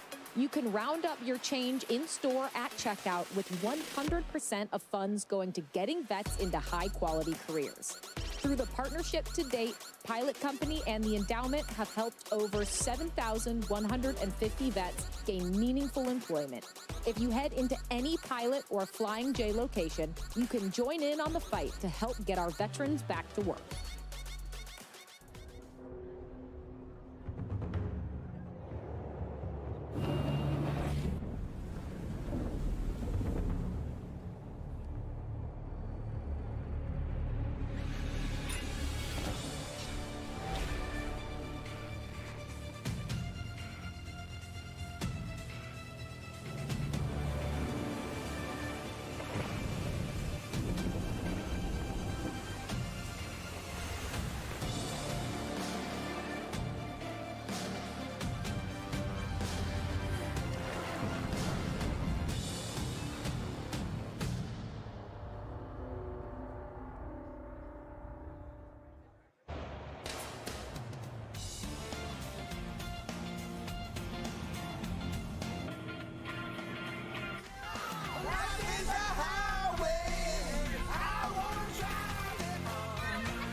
Welcome back to Code Bowl 5, all presented by USAA. We are almost ready for the final drop of our main part of our competition, and I know we couldn't be more excited to get things underway. But before we get there, we have some exciting news from one of the endowment's longest-standing supporters, Pilot Company. You saw from them in the break a little bit more about them. And to celebrate the launch of Call of Duty Black Ops 6 through Veterans Day from October 27th through November 17th, Pilot Company will generously launch the 5th annual point of sale campaign benefiting the endowment. Now, Pilot guests will actually have the option to round up their change or make donations at the register, which is super cool. I love that. And there's more. Through our partnership to date, they've helped over 7,100 veterans. That's a brigade size of vets go to be able to get high quality jobs that they deserve, which is amazing from them. This year, their goal is to raise $1 million to get more vets jobs. Head into any Pilot Company location to learn more and see how you can join the fight with us to help get our vets back to work. Of course, make sure to download their My Rewards Plus app to find the nearest location to you. Serving those who served is so central to Pilot Company's mission, and they couldn't be happier to team up with the Call of Duty Endowment again. I love this breakdown, Katie. Thank you so much for that. And again, shout out to Pilot Company. And so frankly, I love the way this is set up because of that donation factor, of course. But the rounding up is so really cool. Easy to give to the endowment. So shout out to Pilot Company. What a cool partnership. Thank you for making that all possible. But Katie, before we get into our final drop of the day, at least for the trios portion of our competition, we have a very special Warzone mobile giveaway. Let's take a look. And I hope you're enjoying all of the action from the Call of Duty Endowment Code Bowl today, whose mission is to support both the US and the UK veterans, has a special in-game pack releasing in Warzone Mobile called the Call of Duty Endowment Futura Fury Pack. When unlocked, you will receive various items, including the Warrior Futura Rage Operator skin, the AMR-9 Tandem Strike, and more. As a special thank you for all of you enjoying Code Bowl, you can claim the pack for free using the redemption code I'm about to reveal down below. This code is limited to the first 25 players who redeem it. Ready? Here's the redemption code. Redeem at callofduty.com/redeem now to unlock the Call of Duty Endowment Futura Fury Pack in Warzone Mobile. Download and play for free today. callofduty.com/redeem. It's only 25, so you better be quick, and it's probably gone. Type it in as fast as humanly possible. Shout out to Ferg, incredible mobile content creator, one of the biggest in the space. Had a chance to talk to him a while back for Warzone Mobile launch, and this dude is different, by the way, on phone, tablet, and anything in between. So incredibly talented. And of course, the Futura Fury Pack, you want to get your hands on it. Yes, we're giving away some for free, but you can also go get your hands on it here down the line. So I'm loving it, Katie. We love Warzone Mobile. We love all things Call of Duty. How you feeling so far?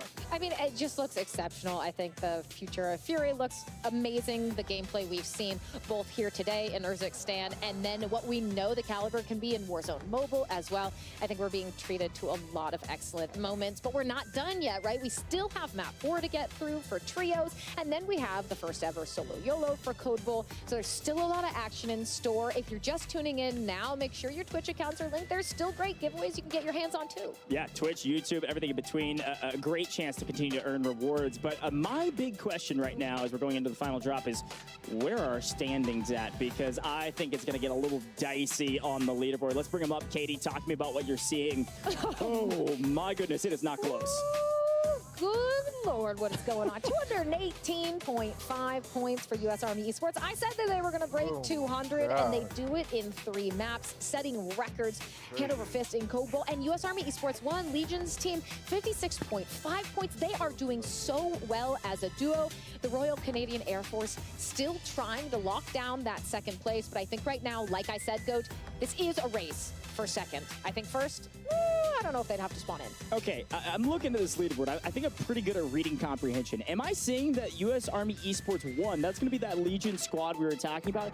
They have more points than any other trio on this leaderboard as well. The top 2 teams are both U.S. Army Esports. Are you kidding me? Now, look, Royal Canadian Air Force, again, in second, still setting a pace right now that is equal to or slightly better than last year, but U.S. Army Esports is on top. I'm just throwing it out here. If U.S. Army Esports wins map 4, I need Reflections to go interview Legion, because he was saying Legion might not have what it takes. Yeah. I'm just throwing it out there. Legion, proving him wrong. Yeah, Legion playing with Djax and Actual, and again, I talked to Taj before the broadcast. He said that Actual, yes, it is his first Code Bowl, but he's a good gunny, and he's a great IGL, so I think Actual might be leading the charge there from the comm standpoint, whereas Djax, it's his third Code Bowl, and is just frankly crazy good at playing his life, is what Taj said. So super hard to kill, and also great at getting those buybacks for his team. So this team also been doing a fantastic job all day today. I'm pretty impressed with this team as a whole. Obviously, both squads doing great. This squad really holding the line as the best supporting team, and also the second overall, I think, at points. So support doesn't tell the full story at this point, right? Yes, you're supporting a team that's breaking records, but you are right there with them. You are doing excellent on your own. So great to see from them. And it is how important those support players are, right? You look at Djax, being able to play your life in a Warzone trio setting where you have those placement multipliers is an exceptionally valuable skill for at least one player in your team to have. We can see Legion there as they get ready for this final map. He's chatting, he's feeling good. The vibes are high. But look, it's just been U.S. Army Esports across the board. And I don't want to take away from the other branches here, Coach, because they have also been playing really, really well. It's just that when you have some superstars show up and blow the roof off, I mean, you got to put all eyes on them. Well, and this isn't the first time that we've seen a Code Bowl happen where most of the different air forces from across the world here with the Royal Canadian Air Force, as well as the U.S. Air Force, and then, of course, the Royal Air Force, all a part of the top of our leaderboard. It's just Army seemingly, destroying everybody. So otherwise, this is about normal for this one. But shout out to Boo Monka, Chris, a good friend, and again, I think I've casted over him probably like 15 times in several different USAA competitions, so good to see him back on land and still performing pretty well. Okay, everyone's hitting the flex. I'm not going to because I got tiny little arms, but I feel like you gotta. I'm just when the camera comes back to us, you have a moment to. I got a jacket on. You're not going to be able to see my incredibly jacked upper body, but we're focusing on the players right now. Oh, okay. A camera off. Come on. All right, I'll give them a flex. You can't see with the jacket on, but shout out to our military service members who certainly are in better shape than I. I'm impressed with not only your gameplay, but also what you're able to do in the field. So shout out to everybody, as well as our content creators. Look, Brad, man, you're looking fantastic. Taylor's showing off the suit. Taylor's got a good flex for us. He's got a pretty good bench. Maybe I don't know about his curling, but man, though, look at that. Intimidated, overwhelmed. Ghost Guard looking good. No, I know everybody's having a blast. Regardless of score lines, everybody's having a lot of fun. And frankly, my favorite part of Code Bowl is just the fact that we get to bring together all of these military service members from across the world, put them together, put them against each other, and playing with some of their favorite content creators. Just a cool moment for Call of Duty as a whole. Look, the cameraman is hitting me with it, so I gotta hit the flex. Yes, Katie. Look, that was a great flex. Well done. I think that was perfect. Clip it, ship it. Katie Bedford, Swole Bedford, baby, is the play. Swole Bedford. We're gonna get that trending. Swolford. I like it. Well, folks, drop number 4, the final drop of the day here, at least the mainstay part of the competition in trios, right around the corner. We are very close to dropping into Urzikstan, and I'm excited to see where we land on the map, Katie. That's the big talking point thus far. We've been mostly centrally located. The last one, we moved a little bit to the west towards Cargo. I want to see maybe a very far southwest area of the map. We haven't really seen that part of the map. We haven't even really seen southeast that much. Manor, a great drop spot, a hot drop spot in a lot of our competitions. But Teep was just gazing into our soul there. I'm sorry, I got distracted for a moment. Yeah, honestly, frankly, Teep is way more important than the map, so I'll just shut up. You can keep showing Teep. This guy's different. A fantastic competitor, world champion, might I add, here to try to take the cake from some of the top teams. Oh, wait, but this is the Goats and Glory, by the way. They're the ones who have that operator skin, the Valkyrie one that I pointed out at the beginning of Code Bowl. Look, everyone's flexing now. I love it, but they've looked great. But I want to talk about this wonderful lady you see on your screen right there. That is Smixy. champion here at Code Bowl, had a really, really, really good map 2. I'm not exactly sure what happened to them in map 3, but they've been looking solid. And there's FIFA, of course. That hair, I don't think broadcast does it justice to how fluorescently Turn up the saturation. neon pink Fief's hair is in person. Oh, I love it. Everybody flexing, showing off the tattoos, everything in between.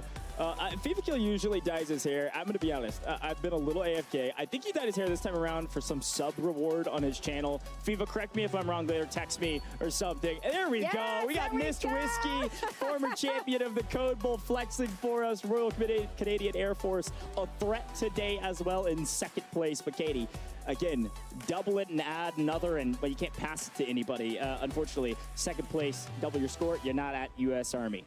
I'm just saying, we started a moment, everyone hitting the flex. But you know what, Coach? Have you ever considered following in Fief's footsteps and maybe dyeing your hair you can stop. neon pink for broadcast? Nope, not happening. Not a chance. Maybe COD Orange for Black Ops 10. Definitely not. Just giving. Hello. Wait a minute. Did we turn up the saturation? Those teeth are white. My man has got some great hygiene, all right? I'm loving that. Oh, even our stage manager with the flex. Let's go. Production in on it. We are making the rounds right now. I am loving what I'm seeing. Everybody having a great time, Katie. This is so fun. It's such a delight to do these events because, yes, we are here for competition first and foremost, but the camaraderie, the laughs, the banter, the energy in this venue is top tier every single time. So I think it's really awesome to see everyone having a bit of fun before we get into that final map. But I mean, Goj, are you gonna be given some bombastic side eye? Say we get to the solo YOLO. Yeah. Your teammates are no longer your friends, no longer your support system. If you eliminate one of your teammates, are you just slowly looking to your right or left?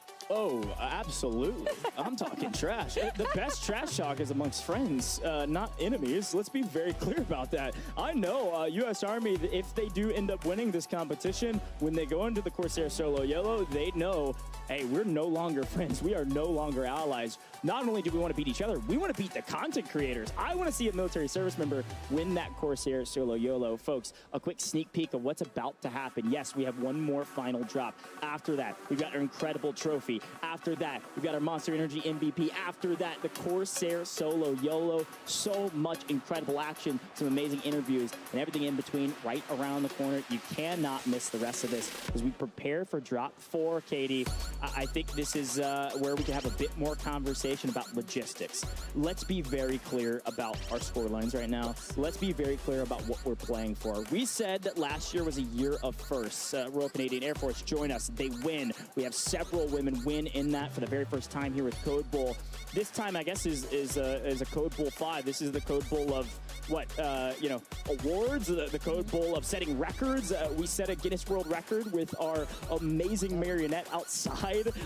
But here, we need a new record, okay? Based on our score lines right now, the Royal Canadian Air Force, really the only ones in striking distance, if we can call it that, with our leaderboard against U.S. Army.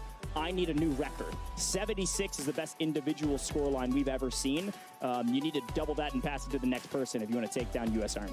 I want to know, Goj, do you think U.S. Army, they're, I think, at 218.5, something like that? Over 200. Do they break 300?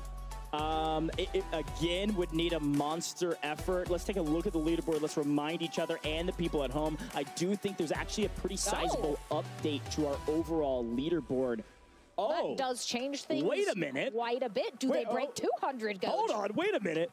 We've got a massive update. Now, again, double it, pass to the next person, still the case, okay? You double 88.5, you're looking at a couple points shy of 169. However, we're going to have to back up all of the gas that pretty much we've given to Legion, DJX, and Actual. Still, again, U.S. Army's on top. But it looks like things have balanced themselves out, and the world is right again as we see 169 points, a little bit more reasonable.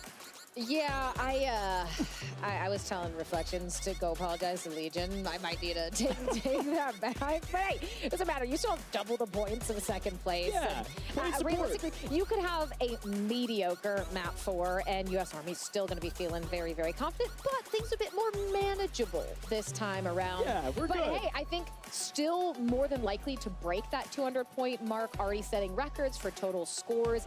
And again, year over year, we watch that competitive ceiling get raised even higher. We're seeing it here today.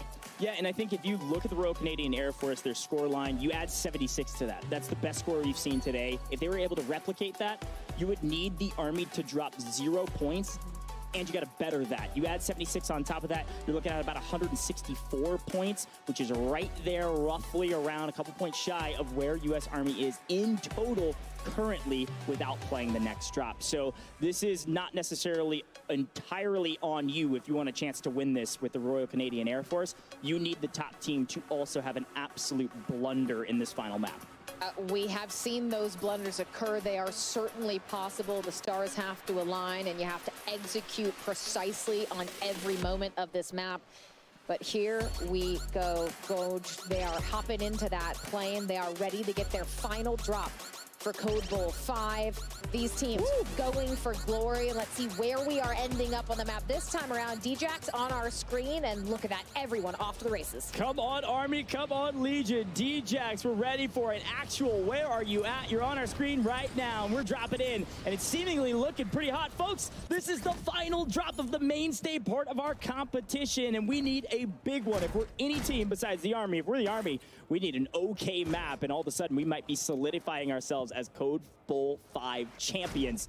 So, Katie, let's lock it in and see what's going on. Is that I just saw, by the way, in the kill feed, Royal Canadian Air Force, one of the squads wiped and headed to the gulag. Yeah, definitely not ideal for them. Revenge's team going out as well. I saw that it was Aiden's team who had at least one of those eliminations, but Actual tries to get around the corner, can't hit the curve just in time. Lucky Shamu and co able to get the down, but looking for the full as Djax plays Overwatch, has to walk away though.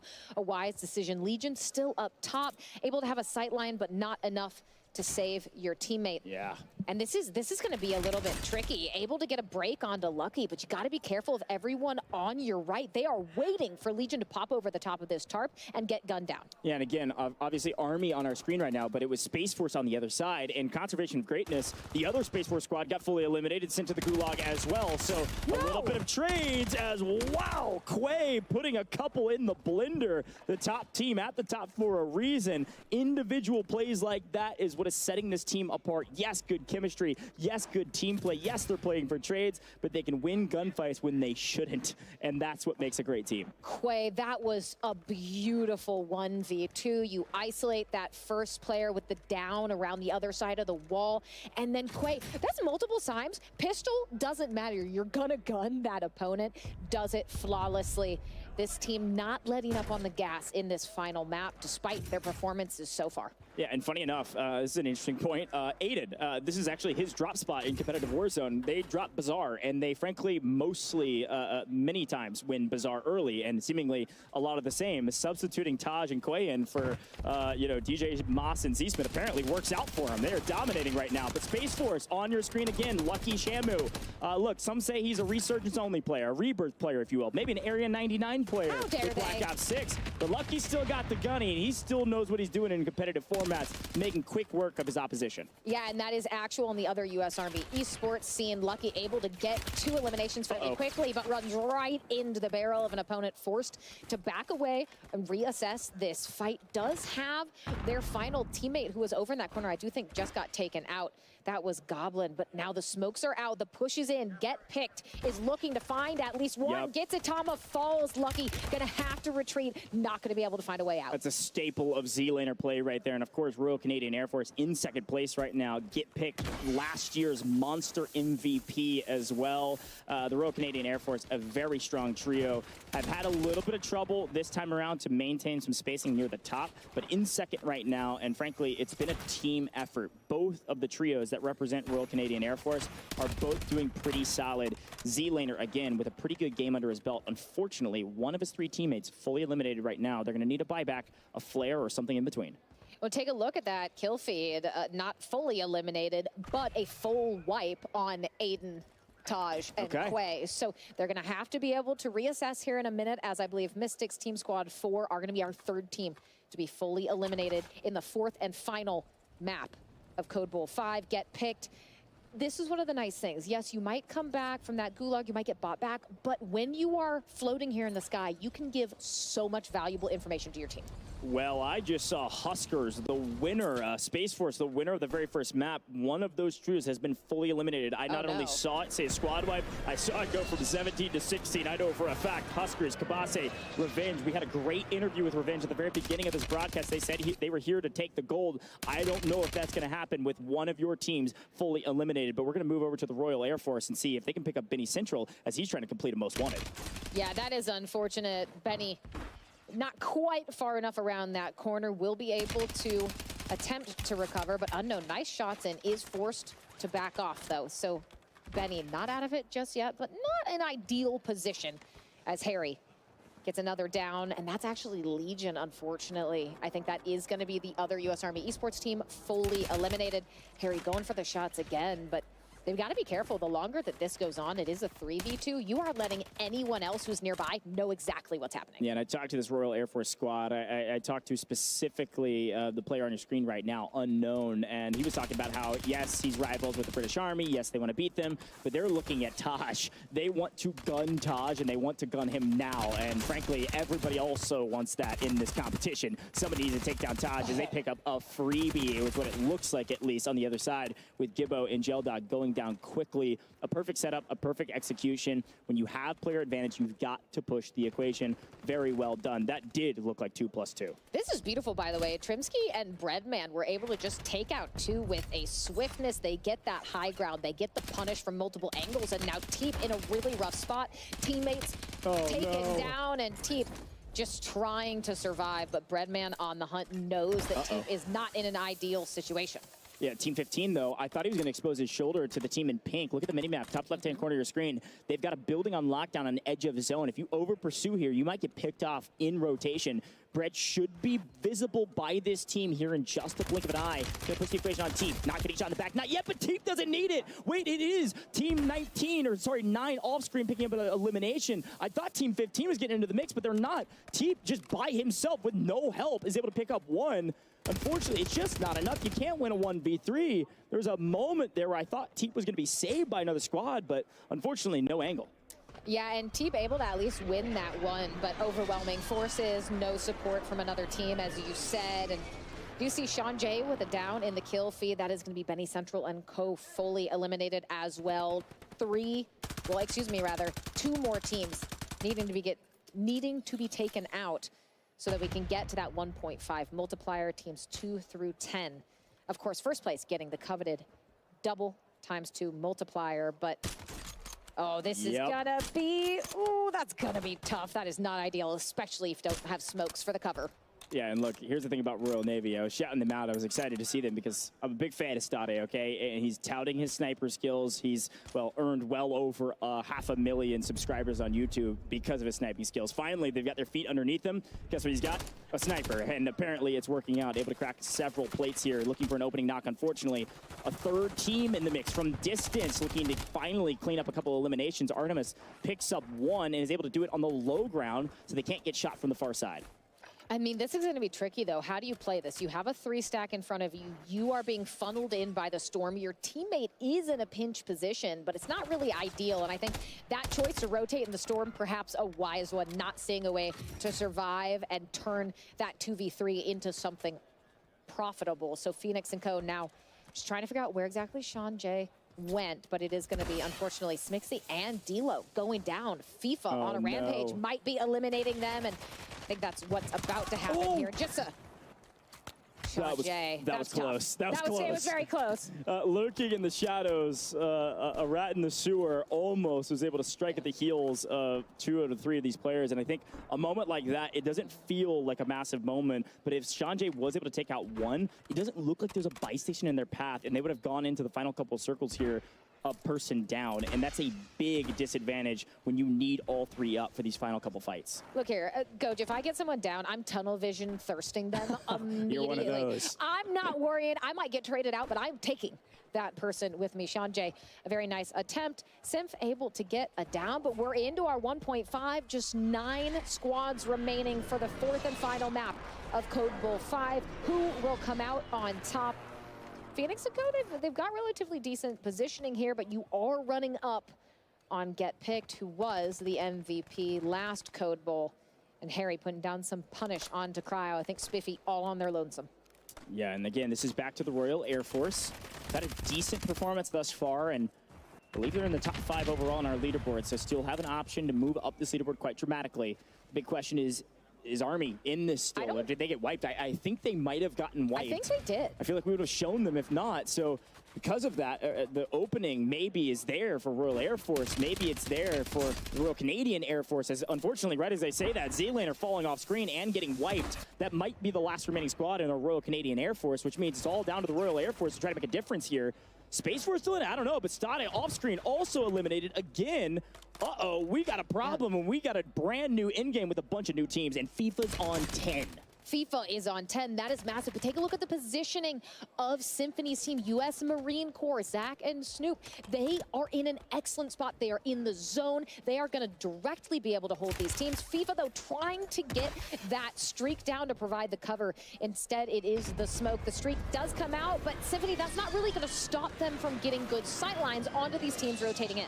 Royal Air Force versus the Marine Corps, and frankly, this is also a grudge match between two really good friends. FIFA Kill, Symphony, they play together almost every single day, in the morning for Symphony and in the evening for FIFA Kill across the pond, but good friends usually playing together, now enemies in the final 3 teams. Both of these squads have all 3 of their players alive. This is anybody's game. One team, though, that's going to be FIFA Kill squad, who has more kills and needs this 2x multiplier a lot more than the Marine Corps does.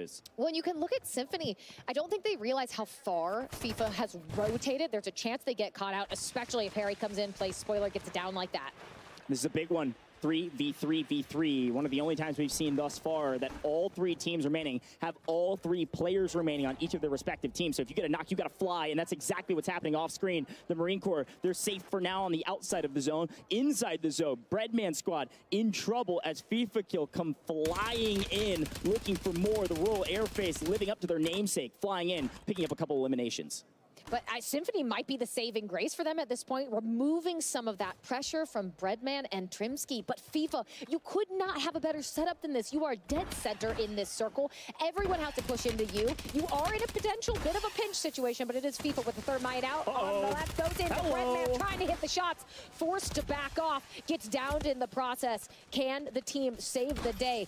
Breadman taking out Fief, looking for the rest. Harry goes in for one shot, but it's Breadman all the way. Breadman is unstoppable. The Coast Guard making plays when they were down in numbers. All odds against them, and somehow the Coast Guard is coming out on top. The problem is, after this fight, Breadman, well done. You got 10 eliminations. You got a full team of 3. It's the Marine Corps here to make a statement, here to get a win in the final map of the day, and they're certainly able to do it. Zach, the OG, you might be retiring, but you just won the final map of the day for the Marine Corps in our Code Bowl 5. Very well done for the Marines. What a beautiful send-off for Zach, actually, though. You get that final map win. They had the initial rotation. They were able to get around those other teams and then come in for the cleanup at the end. Beautifully well done for them. You got to feel real great about that. As per the usual with the final circle in Warzone, if there's 3 teams, it's all about who fights first. You usually don't win if you push the equation, right?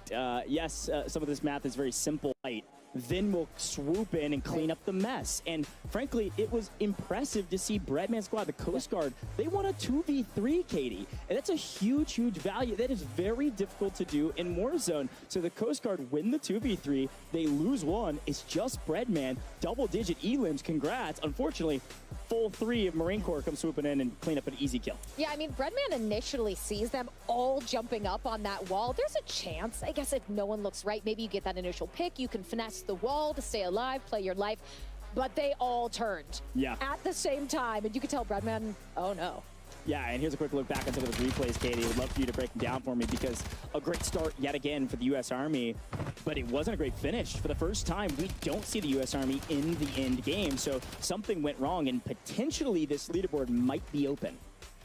That, I like your positivity. I like your optimism on that. I'm not sure if it's going to be the case, but anything could happen. This is here.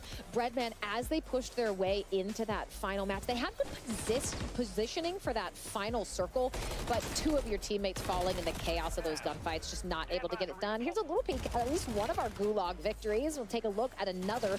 weren't able to see a ton of them, but I think, was he going up against Teep in that gulag? That is not tough. someone I would want a gun. But here's that moment you talked about with Sean J trying to make the play, wasn't able to, but could have shaken things up if so. Yeah, and again, look back, Royal Air Force FIFA kill on 11 going into this one, so a big moment. I think got a hair too aggressive right here. This is the problem. He had zone, he didn't have to push out wide out in the open. He gets picked for it, and because of that, goes down, lets Brandon win the one, but end of the day, here comes the Marines. They're excited about a victory. They're feeling very good after that one. They needed it bad. The question is, how many eliminations did they have to secure a 2x multiplier? Was it enough? I don't know. A lot of math behind the scenes. We'll see where everybody lines up, but I want to remind everybody that this year, Monster Energy is here and returning as a partner of Code Bull 5. So to celebrate, we're introducing that new Monster Energy Most Valuable Player, the MVP award. Now, this award will be decided here at the end of this broadcast by the team here behind the scenes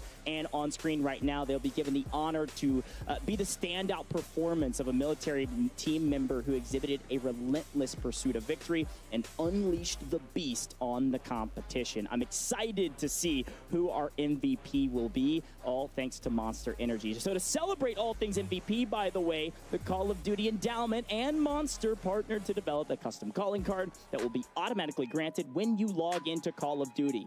It's called Unleash the MV Beast. So go check it out now and equip it now while you still can. And that's not all, by the way. It's Code Bull 5. We've been giving you free things all day, so we're going to keep those free things coming. Scan the QR code on your screen right now or take a screenshot and click the QR code to redeem a free Monster branded sticker and a weapon vinyl. So thank you to Monster Energy for making that all possible. We will be crowning that Monster Energy MVP here shortly, but not yet. We still got to do some calculating here, Katie. I'm excited about it, but the recipient also of our MVP, Monster Energy MVP, will receive this incredible ring. They're going to be crowned this year's Monster Energy MVP of the Code Bowl, but also have some hardware to go with it. So look at this thing, Katie. Talk to me about what you're seeing. That thing is weighty. We had a chance to hold it up here, and I'm excited to see who it is. I'm just saying, whoever ends up winning that ring, if they come back for the next Code Bowl, I expect them to bring it, wear it, and compete with it.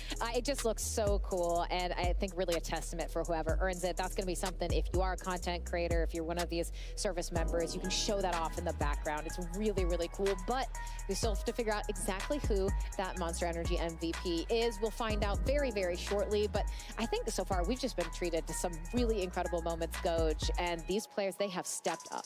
Oh, no, they've certainly stepped up, and again, we have to do some math to figure out who's won, who's the Monster Not Energy me. Don't MVP. Say we. Not okay, me. I'm not doing we that. is the collective we, okay, the broadcast team, because again, this is the first time that we've gotten to a point in this competition where U.S. Army wasn't obviously on top. Now, they were up by a massive amount of points, but technically the doors were blown wide open, and if Royal Air Force had way more kills than we even maybe saw. I know FIFA Kill had at least 12 or 13 by himself, right? A big boon, but only a 1.5x. At the very least, it would have been possible if they would have secured the 2x. I don't know with the 1.5, but I'm not going to do all the math on broadcast. I don't know necessarily. Katie, before we go anywhere else, we're letting them do the math. Any other kind of like big moments from this competition? Because of course, we've been talking about Army all day, but I got to give a huge shout out to the Marines for winning that last one. I think that's a great shout. I want to go back to map 2. They didn't end up winning it, but Smixy's team, they had really incredible plays. They looked like they were in great positions to get things done. It didn't work out, but it showed why they were that team that won last year. You saw what they were able to get done. So shout out to Smixy and Co. They looked great, but I think across the board, from teams that might have been a little bit quieter early on, like the Marines, to the teams like Army that were doing it all day long, we saw the best gameplay. No, and I think that's such a great call out, Katie. And I frankly, I was very impressed with all of our teams today. We saw some high octane action here in Code Bowl 5. Some great Warzone competition. Look, I haven't been here the last couple Code Bowls. I've watched all of them, but I will say this might be the best one yet, okay? And I think they're only going to get better down the line. I know we've got potentially more coming in the future, so you're going to stay tuned and hear a little bit more about that if we've got it. it. But Katie, again, math being mathed, and I think when we think about the leaderboard, obviously some of the squads not within contention. The main teams, Space Force, they've been the Silver Surfers the last couple years, back-to-back second places. Where are they going to end? Are they even going to crack the top 3? They might be down in somewhere around 4th or 5th, which is where they were at going into that map. And again, I think it was Royal Air Force. Where was the U.S. Air Force? You know, I think there's a lot of math to figure out the actual podium of Code Bowl 5. Well, it's tough, right? Because you can start and have an excellent map. One, you can look like you're on top, but consistency can always be really tricky in Warzone, especially if you're not used to Mini Royale, you're not used to a much expedited pace of play. So we'll have to see exactly how it ends up on that leaderboard. But I still think we were treated to an excellent series of matches, but we're not done yet. All right, Katie, well, let's send it down to Reflections, who will announce our winner. All right, it's been a long day, but a great day, as you would expect when it comes to Code Bowl. By the way, joining me on stage to present the Code Bowl 5 trophy is the 39th Commandant of the United States Marine Corps, General Eric Smith, who is joined by the Call of Duty Endowment's president and retired Navy Captain Dan Goldenberg. General Smith, first and foremost, it is an honor to have you for the first time here at Code Bowl. Your boys got to win in the end. It's got to feel good. How'd you enjoy the event, first and foremost? I enjoyed it tremendously. I am not a gamer, but I may start becoming a gamer because this is exciting. Maybe we'll have you at the next one. I will be at the next one if invited. All right. I'll be there. I like it, sir. Thank you. And honestly, today's event was great, and it was brought together, or it brought together, I should say, military esports teams from branches all around the world. And, excuse me, General Smith, any words of encouragement that you want to give to the viewers and give for the service members that competed today and at home? Yeah, I would say that the service members who are competing today, please remember they are service members, and they're dedicated to defending the Constitution and defending this nation. And this is what they do in their spare time. So in their full-time duty, they're aircraft mechanics, they're machinists, they're pilots, they're infantry officers, infantrymen. They do everything, and they're doing it on your behalf. They're doing it so that you can game. And I'm proud of them. I'm proud of all of them. But General Smith, I am too. Again, these men, women, these service members, they come together and they compete, and it means so much to be on this stage for them. And Dan Goldberg, obviously, thank you for putting this on as well. Well, I guess it's time to announce our winner. I am proud to present this year's trophy to the Code Bowl 5 champions. Bravo Zulu to all participants. You have done your branches and country proud. Semper Fidelis. And by the way, I want to point out, U.S. Army Esports are your Code Bowl 5 winners. Bring them on up, U.S. Army. Hey, come up, your champions of Code Bowl 5. And it feels so good. I've been waiting 3 years for this moment for the first time ever when it comes to Code Bowl. Congratulations. And well done. Congrats, gents. Congratulations. Oh, yeah. Congratulations. Hoorah. And General Smith, I'll take your mic, and if you would like to present the trophy to U.S. Army, please hand it over to one of the competitors, and they can proudly take it. So, is it good? Oh, yeah, it's good.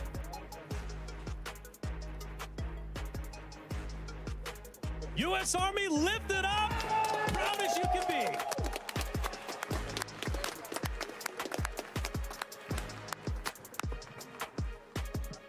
All right, big moments over here. Deja vu.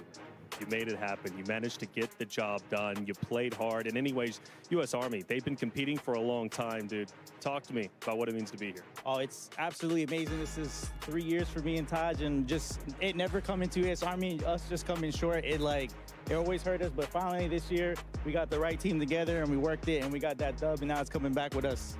Coming back with us. I was Army too, so this is a big moment for me myself. I just can't play like the boys up here. Legion, you carried everybody. Come on, you were the most dominant player on the team out there. What does it feel like, man? You're representing U.S. Army. Obviously, this is a great moment. Oh, man, it's unreal. I mean, getting able to do this with these guys and having the other team completely carry us while we were bait. was an experience I'll never forget, man. Seriously, so much fun. What an absolute blessing to be able to do this stuff.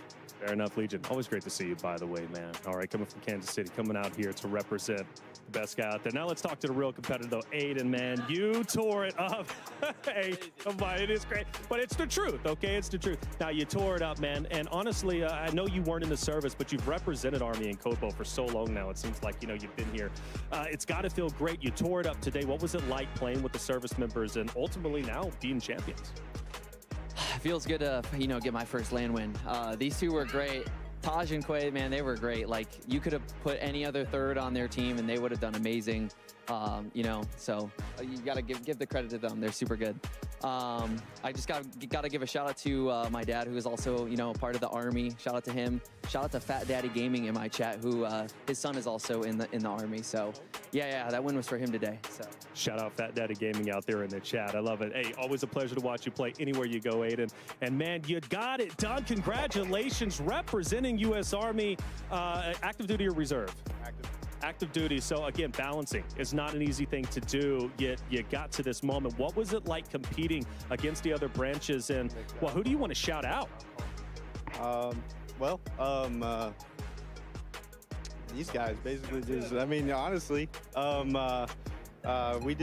we played as a team. It was honestly really good for us to just hold down the fort. That was our plan.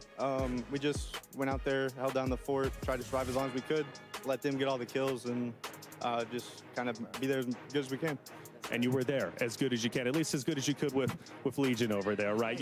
You did a heck of a job, okay? Held down the fort. You held down the fort, and that's what it's all about. Now let's get over here. You got to be strong to lift that, because that thing weighs probably 60, 80 pounds, man. When I said how much do you think it is?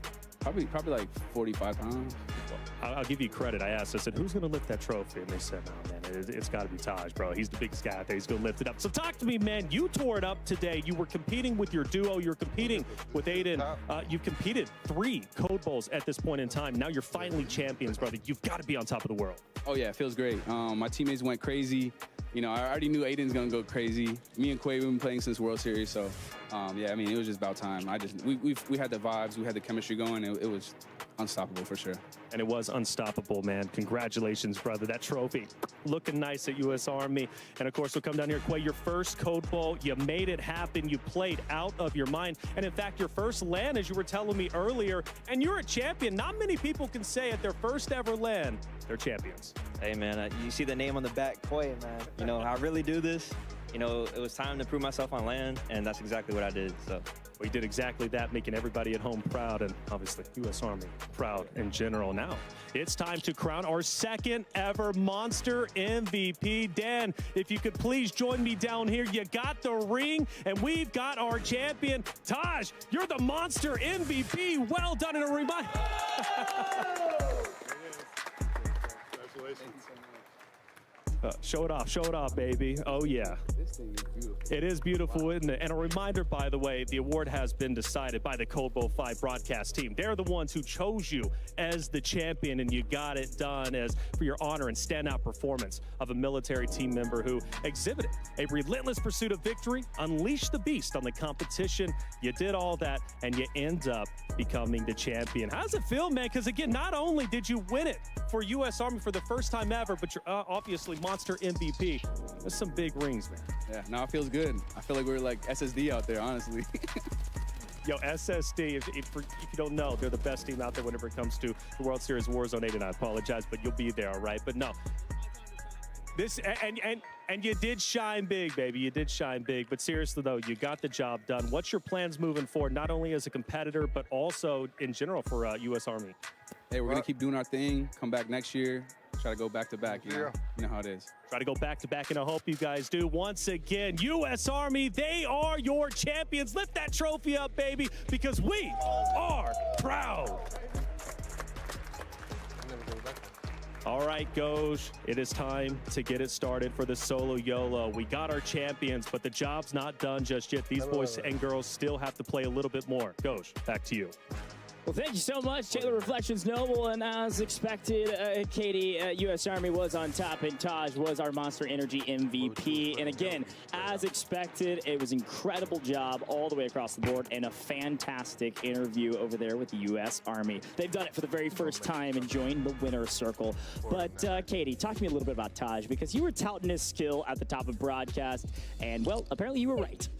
Well, Taj just showing out, and yes, it was across the board a team effort, but Taj consistently having these high energy plays, being fearless across the board. Wow. Look at these eliminations, 30 total elims over these 4 maps, double digits in half of them. Just such a star for this team, and always right there with Aiden as well, getting those trades, being hyper aggressive, pushing those moments and those openings they create against different teams.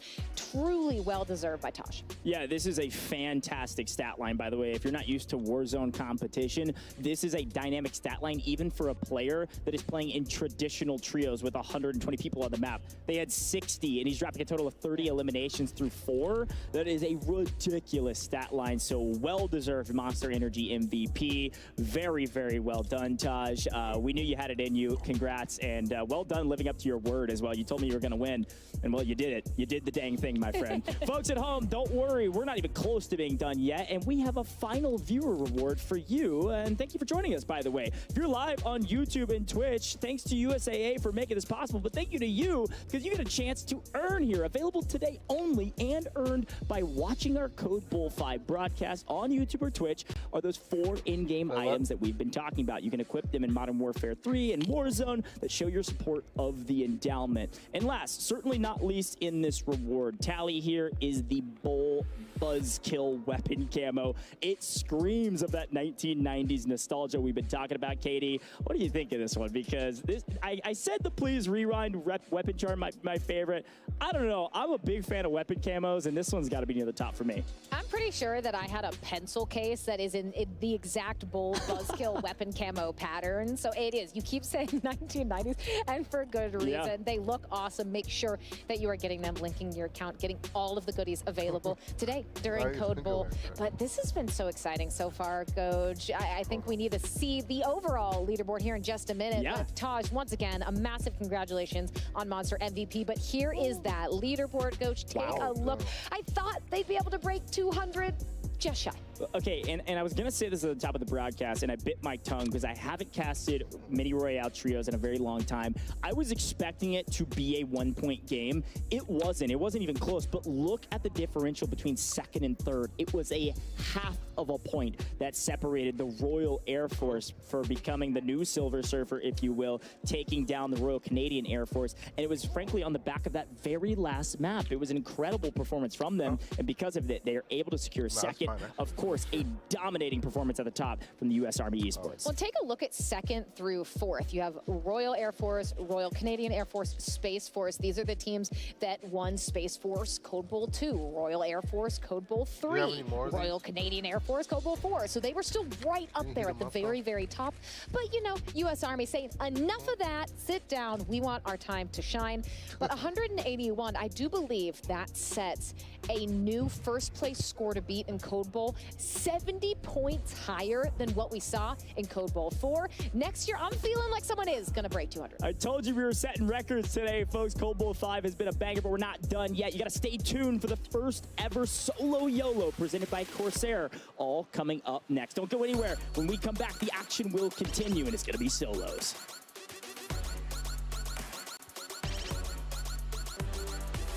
I'm going to watch the solos. Code Bowl 5 is brought to you by USAA.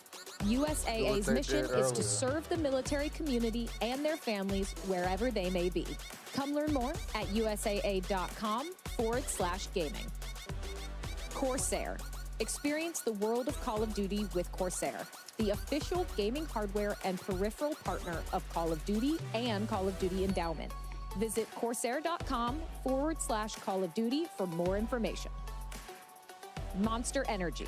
Starting September 1st, head to callofduty.monsterenergy.com to see how you can earn bonus in-game rewards for Call of Duty Black Ops 6. And Pilot Company. Starting October 27th, Pilot Company will be partnering with the endowment for the 5th year in a row.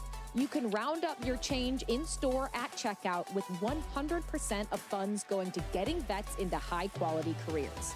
Through the partnership to date, Pilot Company and the endowment have helped over 7,150 vets gain meaningful employment.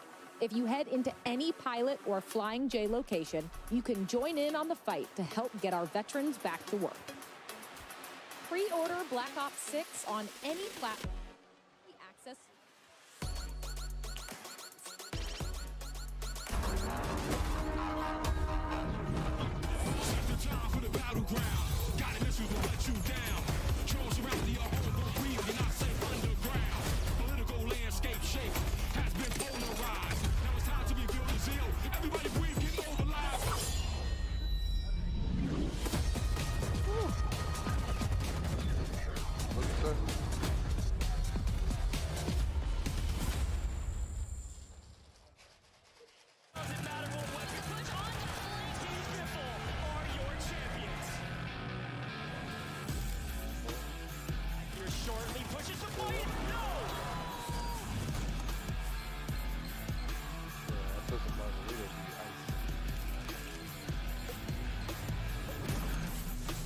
Margarita.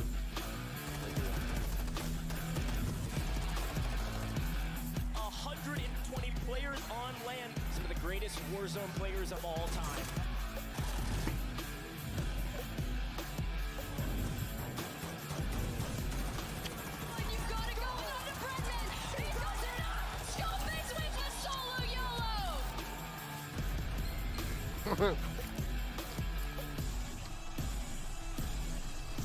They flex played him so tough.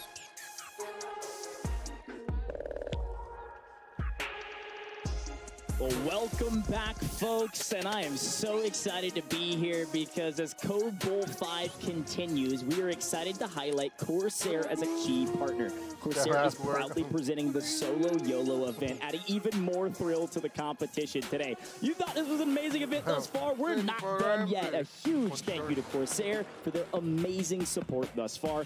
Elevate your game with their top-tier gaming gear because every clip, every sound, and every move matters.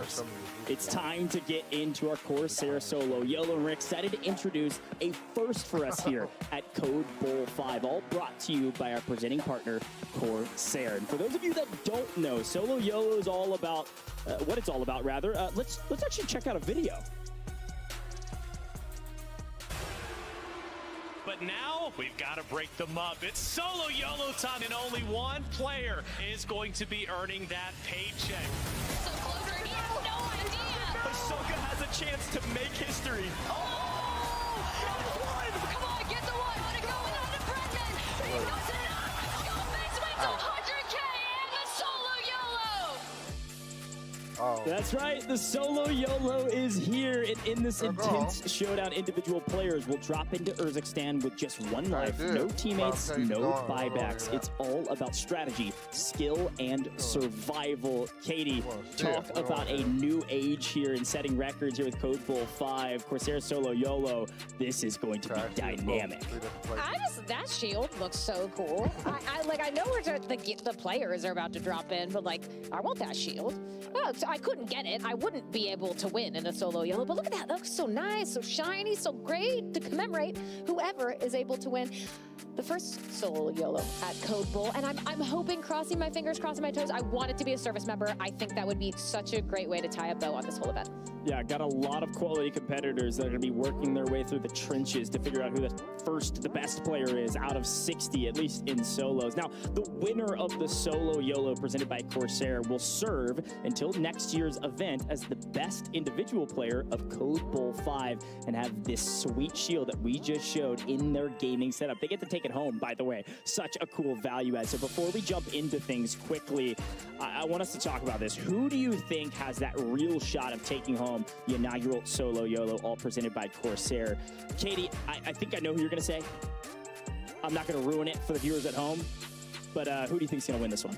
I'm thinking Taj looked so great. I said was gonna be the MVP and was. U.S. Army Esports taking home their first Code Bowl win. And I think Taj is on fire, has that momentum to take it in the solo YOLO too. Look, it's Taj's world, Goj. We're just living in it. Apparently, and frankly, Katie, I gotta give you some props because you are technically 2 for 2 on predictions, because not only did you predict that Taj would be the Monster Energy MVP, but technically you also predicted that U.S. Army would win it all. So you are winning here in the booth. I don't think this prediction on the Corsair Solo YOLO counts for 3 points, but if it did, this is my chance to get back and get right, okay? So who do I think is going to win? Thank you for asking that question. I think that it's Breadman. You know what? It's just bread. It's Breadman. He's a solo demon. This is what he does. This is what he lives for. So you you said you don't believe in the service members, Coach? This do. is Code Bowl. Okay, I see what you're doing here. You're putting me on blast, and I respect it, okay? She's trying to play to the audience here, and this is respectful from you, Katie. However, Breadman is a solos champion. He grinds solos. He's incredible, obviously. Mouse and keyboard player. It would be pretty impressive to win right now as a mouse and keyboard player. One of the few, by the way. I do think that he's got what it takes to win. If I'm picking a military service member, I think Taj, obviously a great choice. I think Quay, a great choice. But I'm going Grits. I'm going U.S. Air Force. Talk about this. Remember, this is literally the #1 player in the world in Urzikstan for wins. Over 4,100 wins on the game right now. Second, by the way, like 1,200 behind. I mean, it's not even close. 1,200 behind? Grits is the guy when it comes to wins. So I'm looking for Grits. I'm looking for the U.S. Air Force to win here in our Corsair Solo YOLO or Breadman, which, you know, maybe is a cop-out, but I got to try to catch up. I got to catch up. You hedge your bets because you're losing in predictions, and I respect that. Look, historically, you beat me in predictions, so I have to have this. But look, we have Breadman, we have Grits, we have Taj. We'll pick the 3 we think are going to come out on top. But Taj, just know, got you. Okay, so I'm looking U.S. Coast Guard. I'm looking U.S. Air Force. You're looking U.S. Army. Yeah. I mean, we got to give some credit over to across the pond. Frankly, Royal Canadian Air Force, we know you. We acknowledge you. You did fantastic. Got 3rd this year in your 2nd Code Bowl ever. It's pretty impressive. But Royal Air Force, I mean, speaking of somebody that's won a solo YOLO before, FIFA kill on that team and has been dominating. I mean, look, history doesn't always repeat itself, as you can tell because of what we're seeing right now. But maybe it will today. Now, folks, as the players are dropping in, they get to drop into the action, and we get to see who will emerge victorious in this solo challenge. Who has the skills, the courage, and the quick reflexes to be the last one standing. Thank you, Corsair, for partnering with us and making this new competition possible. Let's get into the action. Whether you're wearing the rat skin or whether you're wearing one of your, maybe your military service brand pit skins, all I care about is that you're trying to be the last player remaining. I really respect that you held that smile in through that whole cutscene. But all I know is if Fief does end up coming out on top here in the solo YOLO, I am going to need reflections to ask if he's wearing his Lucky Land game day socks. That's right. They are tried and true throughout all of these events. But here we go, the first ever Code Bowl solo YOLO. Look at the kill feed. FIFA kills killing Aiden already. What are you talking about? Off rip? We don't even have people on the ground yet. Are we able to see that gulag? That's a Since replay gulags somewhere. here in solo YOLOs, exceptionally important as a last chance, but FIFA out for blood already. These are good friends, by the way, is why I was calling it out. Obviously, the first kill on the map. No one fully eliminated yet. We're going to be staring anxiously at that 60 out of 60 number in the top middle of your screen. These players are in the gulags, and these are big, big moments in the gulag because, frankly, if you lose there, you're done. There is nobody buying you back. You don't have a Legion. You don't have anybody trying to play support and buy back your teammates. And Aiden goes down, falls in the gulag. Aiden, you just won it all with the U.S. Army, and you're out of here? You're in the lobby? You're hanging out with us?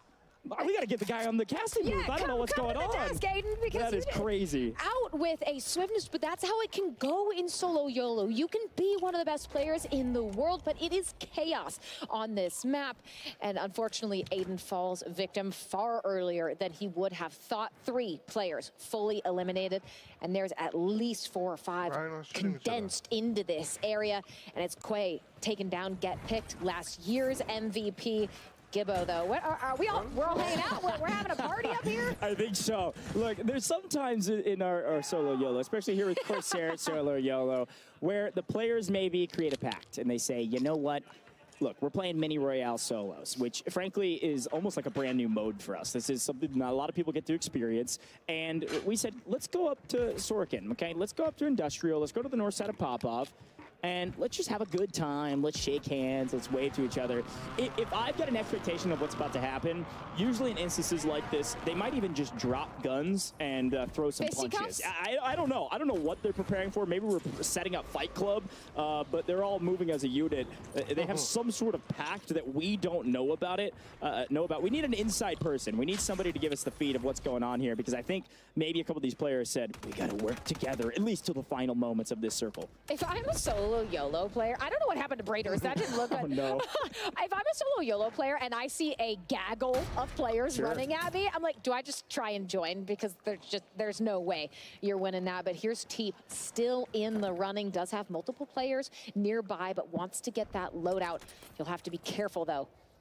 Just over the horizon, one player with that second story trying to take a peek. That is actually Z-Laner. Gonna have to be very careful, though. Z is not looking to his right. Teep catches him out. Doesn't matter if you throw the smoke out. Teep sending Z-Laner all the way out of the solo YOLO. Might be a crime that we didn't mention Teep in the solo YOLO here with Corsair, because Teep is a world champion, Katie. I just did. You're welcome. Okay, you did now. Well, Z-Laner into the Gulag. One of the first looks we've seen at the Gulag here in the part of our competition, because again, this is life or death in this game. Mystic on the other side. Z-Laner looking to get a little bit mixy here. But staying patient for now. Lurking, waiting. Said who makes a mistake first. No info from that either. There's the first look. There's a shield crack. Z-Laner's got the advantage. And open down weak. Yes, snaps. Nice. Ooh, that kind of stressed me out a little bit, Katie. Yeah, I mean, Z-Laner just playing so patient there. Felt like he was in control of that Gulag the entire time. Mystic a chance, but Z-Laner just too snappy with it, able to take him down. 42 players remaining in this solo YOLO. Now, here's the thing, okay? Oh, yeah, Z-Laner getting mixy. Z-Laner's making... Oh, no, never mind. Natasha said, get out of here. Natasha said, you took my spot on the Royal Canadian Air Force. I'm going to punish you for it. See you later. Z-Laner not winning this one. We have lost 19 members of this lobby, by the way. And I told you Grits was a wind grinder. He's got a vehicle. He knows the strats. But to the movement king we go, and it's versus Huskers on the other side. Wow, Joe v Huskers, the Gulag 1v1. Who's going to come out on top? Mouse and Key versus the Movement King. And unfortunately, Joe getting those first shots in cracks, and Huskers doesn't have a chance. Joe dominating that Gulag. Good friends, but enemies in the battlefield, especially in the Gulag when your life is on the line. Frenemies? Frenemies it is, Katie. I'm liking this. You are very knowledgeable about acronyms as well as geese. I'm impressed thus far.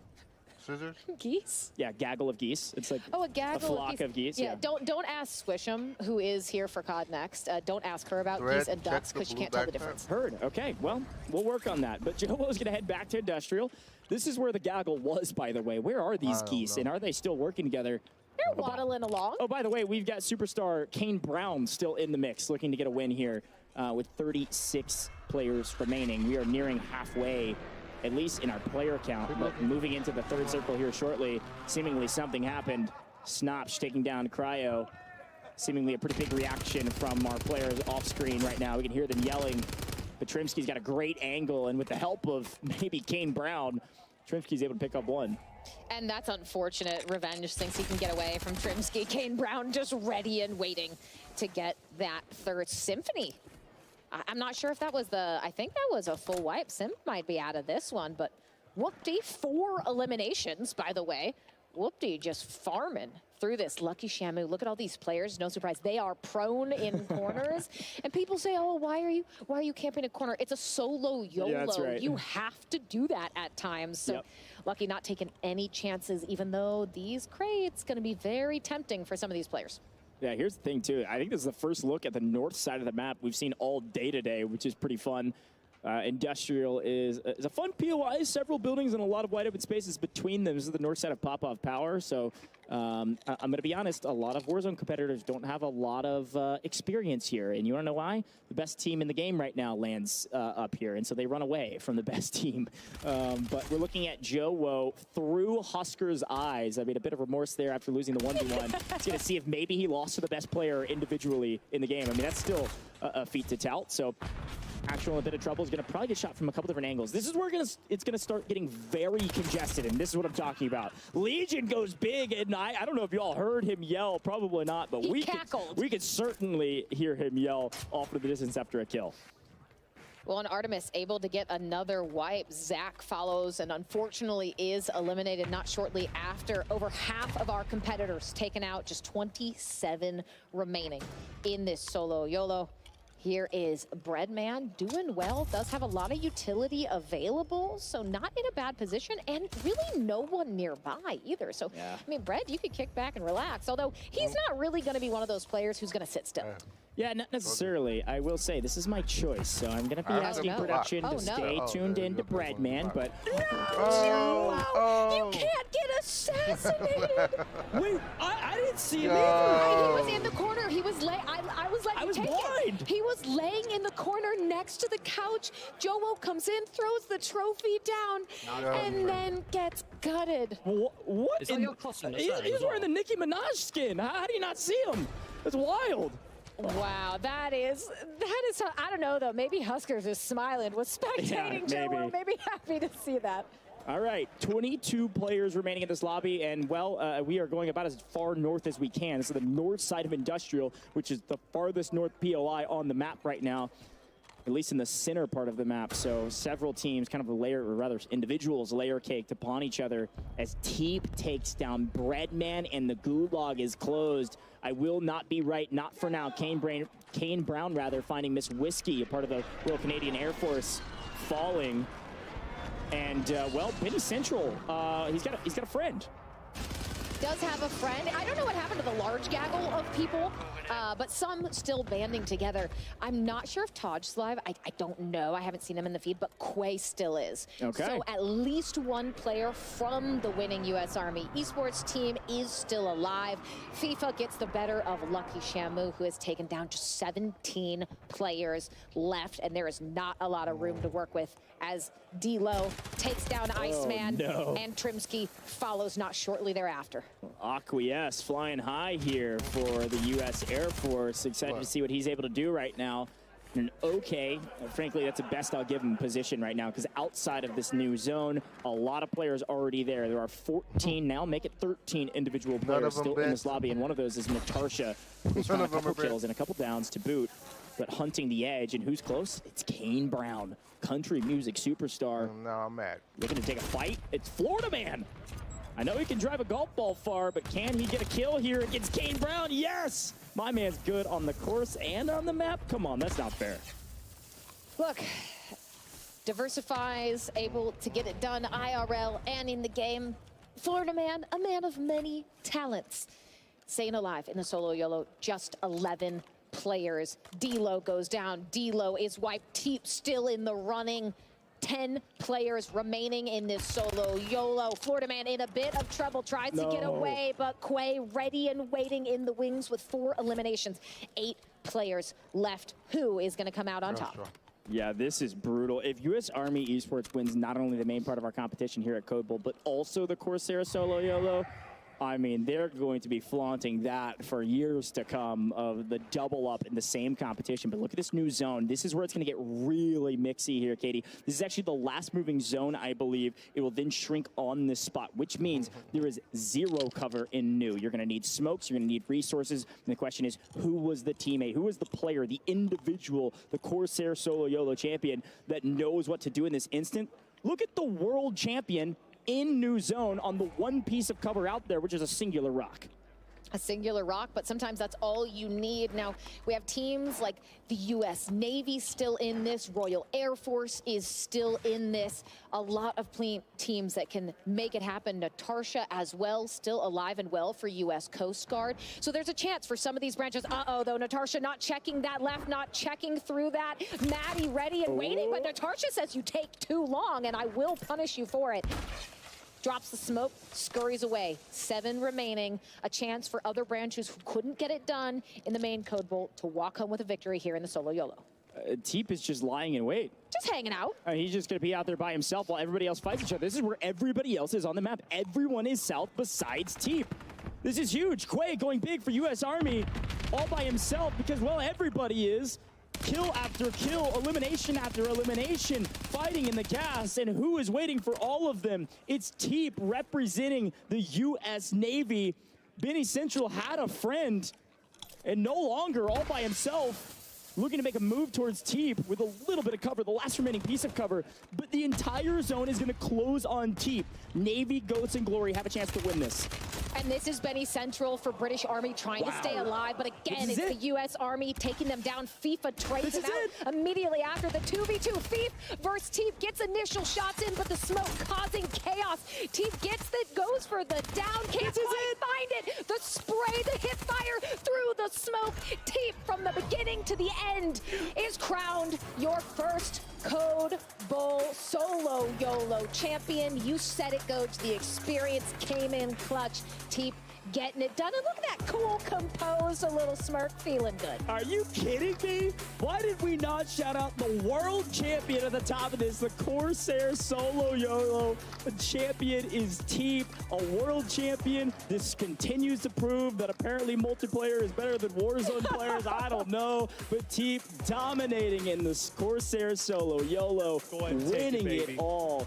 We got to head down to reflections, and this is wild. This is wild indeed. Teep gets it done. U.S. Navy, Goats and Glory, man. And you're representing them, but you're also representing yourself. You've done, I think, a little bit in your career in esports and competitive, a couple things. But hey, what does it feel like to win the solo YOLO for the first time at Code Bowl?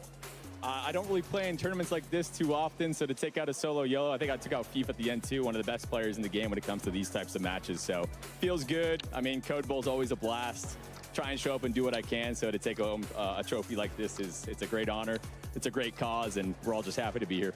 Happy that you're here, man. So talk to me about the team that you competed on today, the branch that you were representing. And again, you obviously said it meant a lot to be here, but really, what does it mean to represent those service members, right, competing and while playing their heart out? It's been a blast every year. I've been representing it with the Navy guys for the past couple of years here at Code Bowl.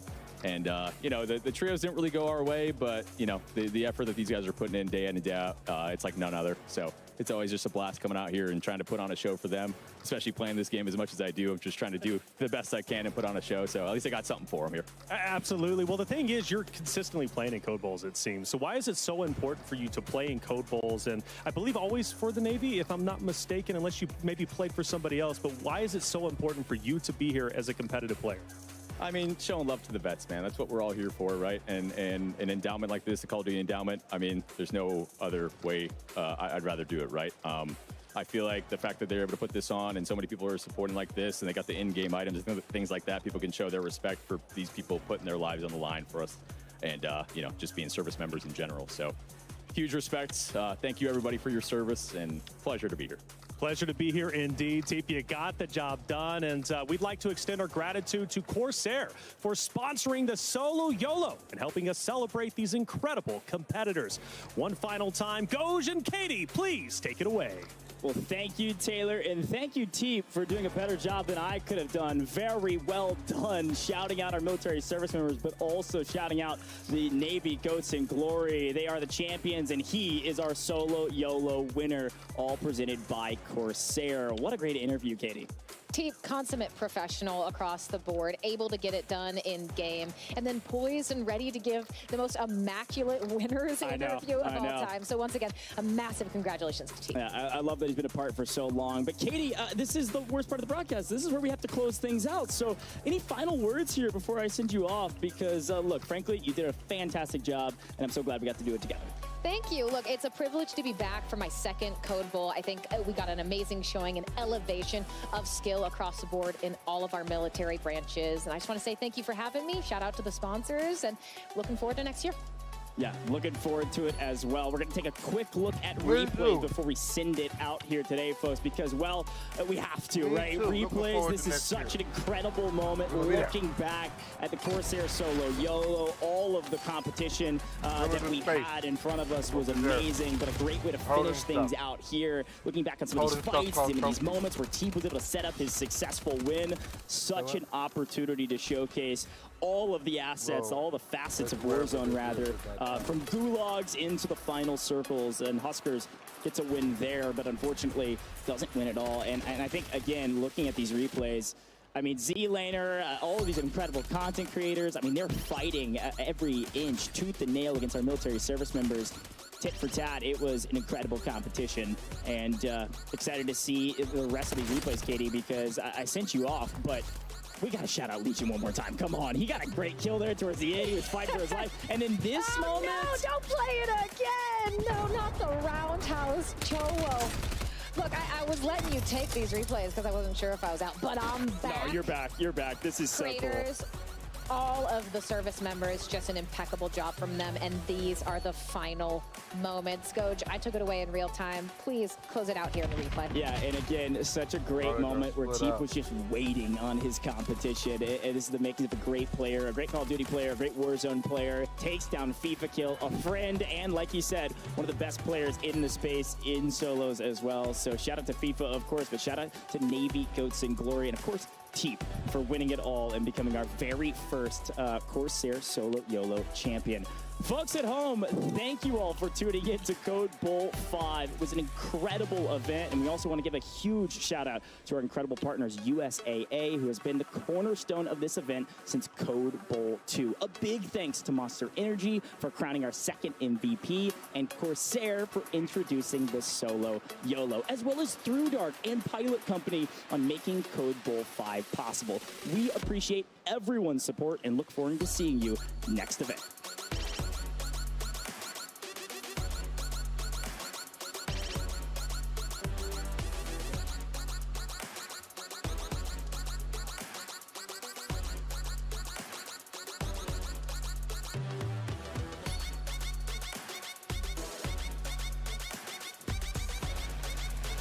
Fire cell.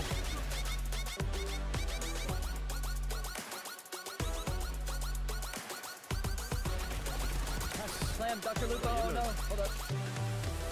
He's also old, don't talk shit. If he would have died, that would have been hilarious. But sad.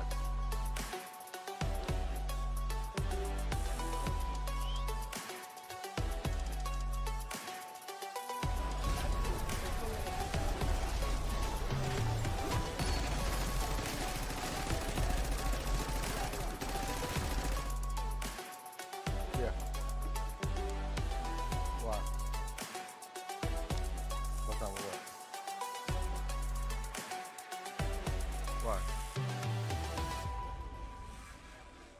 That don't matter. You do it all the time. You stay bugging me.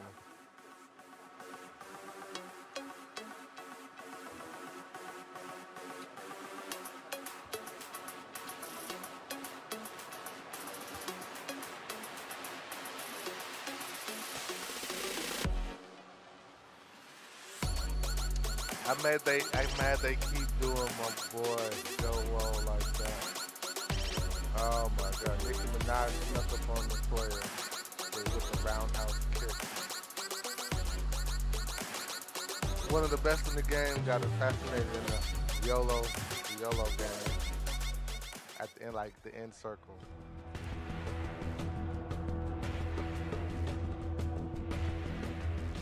So yeah, man, that was crazy. Crazy. Upset because I know we're supposed to be there as a team, as a squad, but motivated because now it's time to fight. It's time to go. We got Omni movement coming. We got a lot of things coming, and that's going to fuel us and get us to the next level to get there. If you're down, hit us up. You know what I'm saying? If not, witness the legends. The road to the pros continues, man. I just wanted y'all to see it. from my eyes as somebody who knows they have the ability and the capability to be there. You feel me? But now they got to sit here and watch it. So until next time, y'all be legendary.